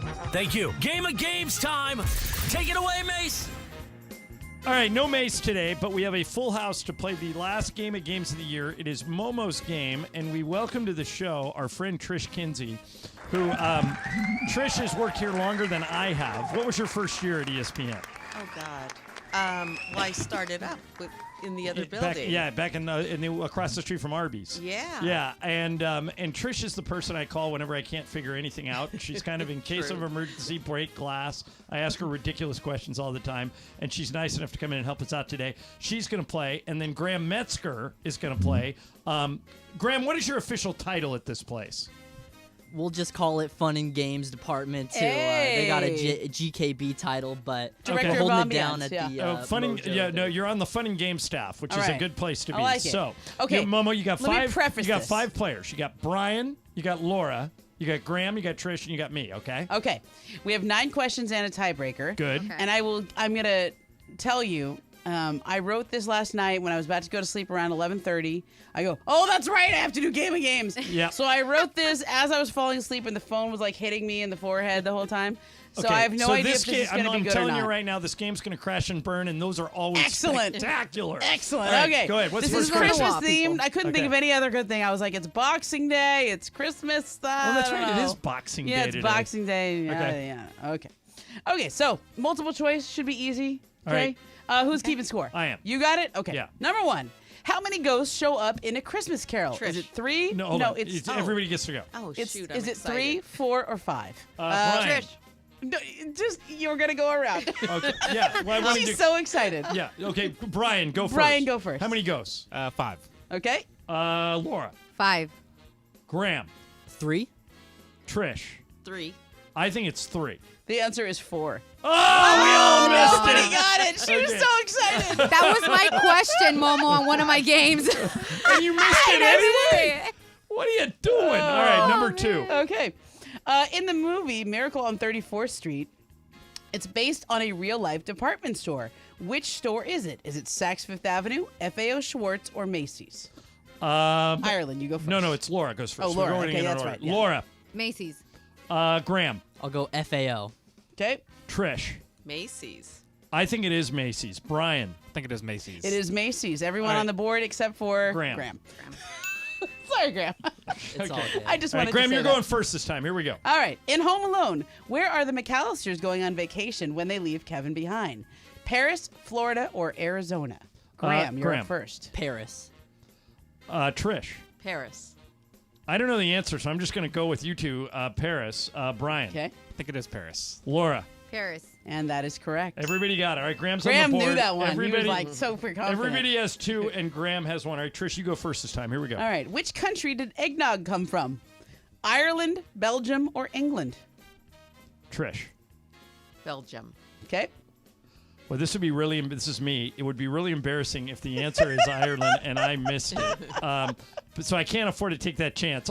I don't know the answer, but I'll say Ireland. Brian. I'll go Ireland as well. Laura. Ireland. Graham. I'm feeling Belgium. What is it? The Momo? answer is England. Nobody again. Nobody got it. Son of a. All right. Damn. I have to go first this time. Go ahead. Okay. Where did the word and idea for Chrismica come from? Bob Hope, Adam Sandler, or the OC? Who was up first? Me. Yep. Chrismica. Bob Hope, Adam Sandler, or the show The OC? I want to say Adam Sandler, but I think it's too weird for you to just randomly include the show The OC. So I'm going to say The OC. Brian. I'm right there with you. I think OC. Okay. Laura. I'm going with the OC. Graham. Squad ride. We're going with the OC. Trish. The OC. You guys are right. It's the OC. It was too weird. I would thought everyone would say Adam Sandler. Yeah, Okay. it was too weird. Like, why would you just randomly pick the OC? All right, Brian, coming back to you. Here we go. By the way, it's everybody has 3 except Graham, who has 2. Go ahead. Okay. What was Frosty the Snowman's nose made out of? A rock, a button, or a carrot? Who's up first? Brian. No, Brian is. Brian. Rock, button, or carrot? I'm going to go button. Okay. Laura. Carrot. Okay. Graham. Rock. Oh, there's 3 different answers. That I doesn't know. help. Rock, Trish. button, or carrot? Button.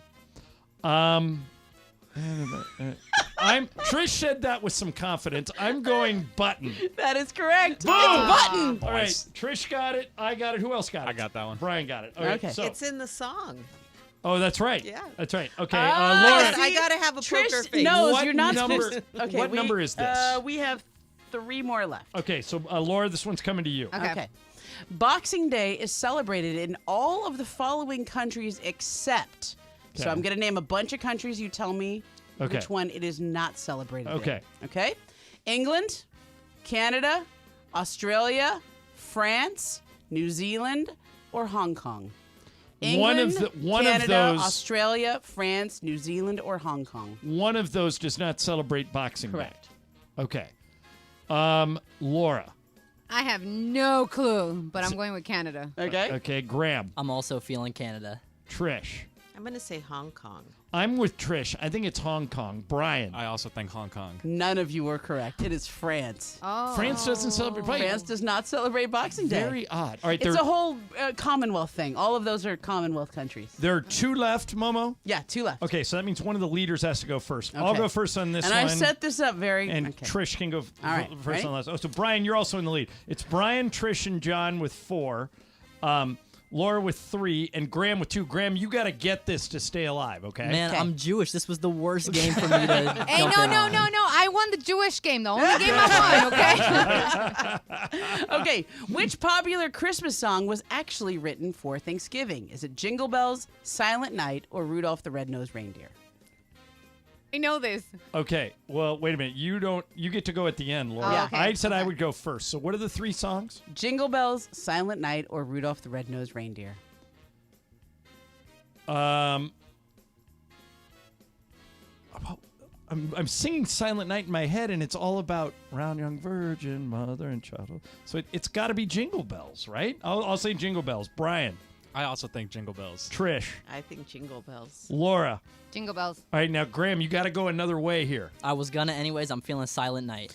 It is Jingle Bells. Yeah! Okay. I knew that one. Graham, you're out. Thank you for playing. Thanks, guys. That was fun. Yeah. Graham. Okay, so We love Graham. Laura, you are 1 back of me, Brian, and Trish. You get to go last. Okay. And if you stay alive, you'll make it into the tiebreaker. All right, Momo, this is the last one, right? Before Okay. the tiebreaker? Yeah. Okay, go for it.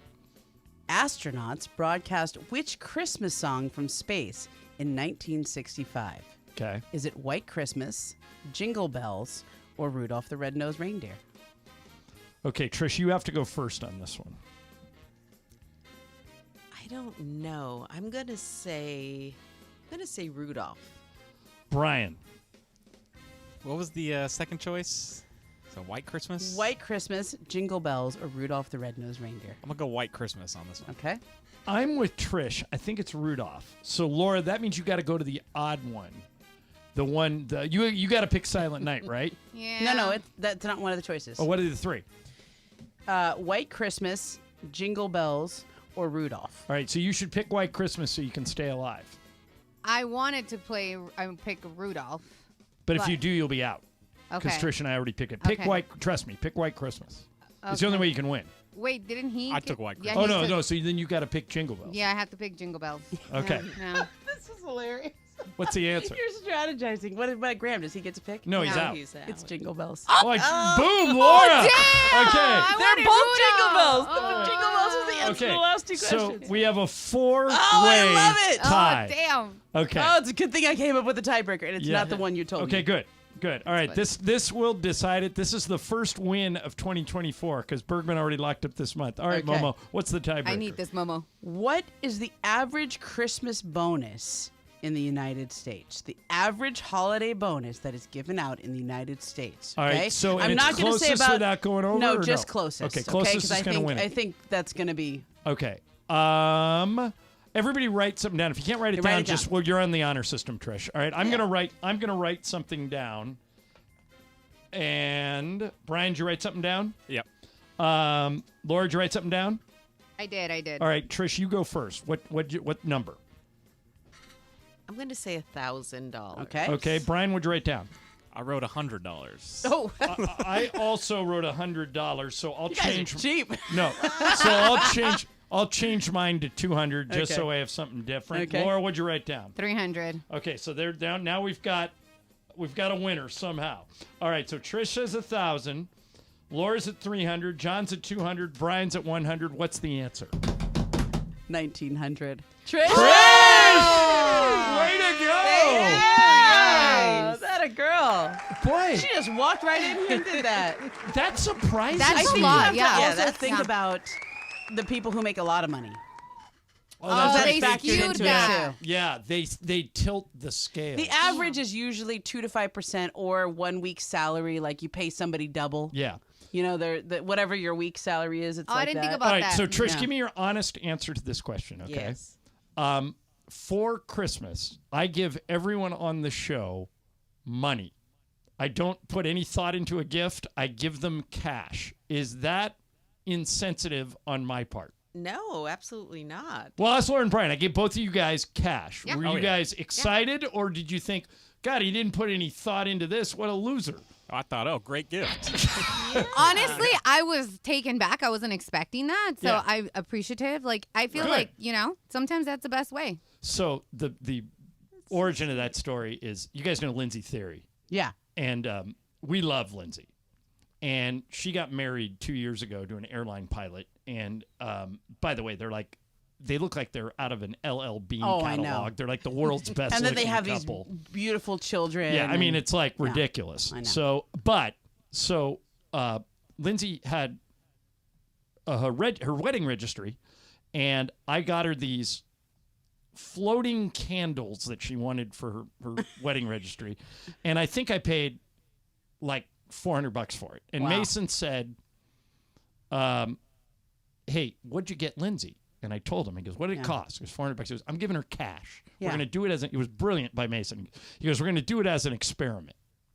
So he gave her the exact amount of the cash, and I bought her something from her registry. So we had her in the show, and we made her tell us. Was Okay. it Tuesday? Yeah.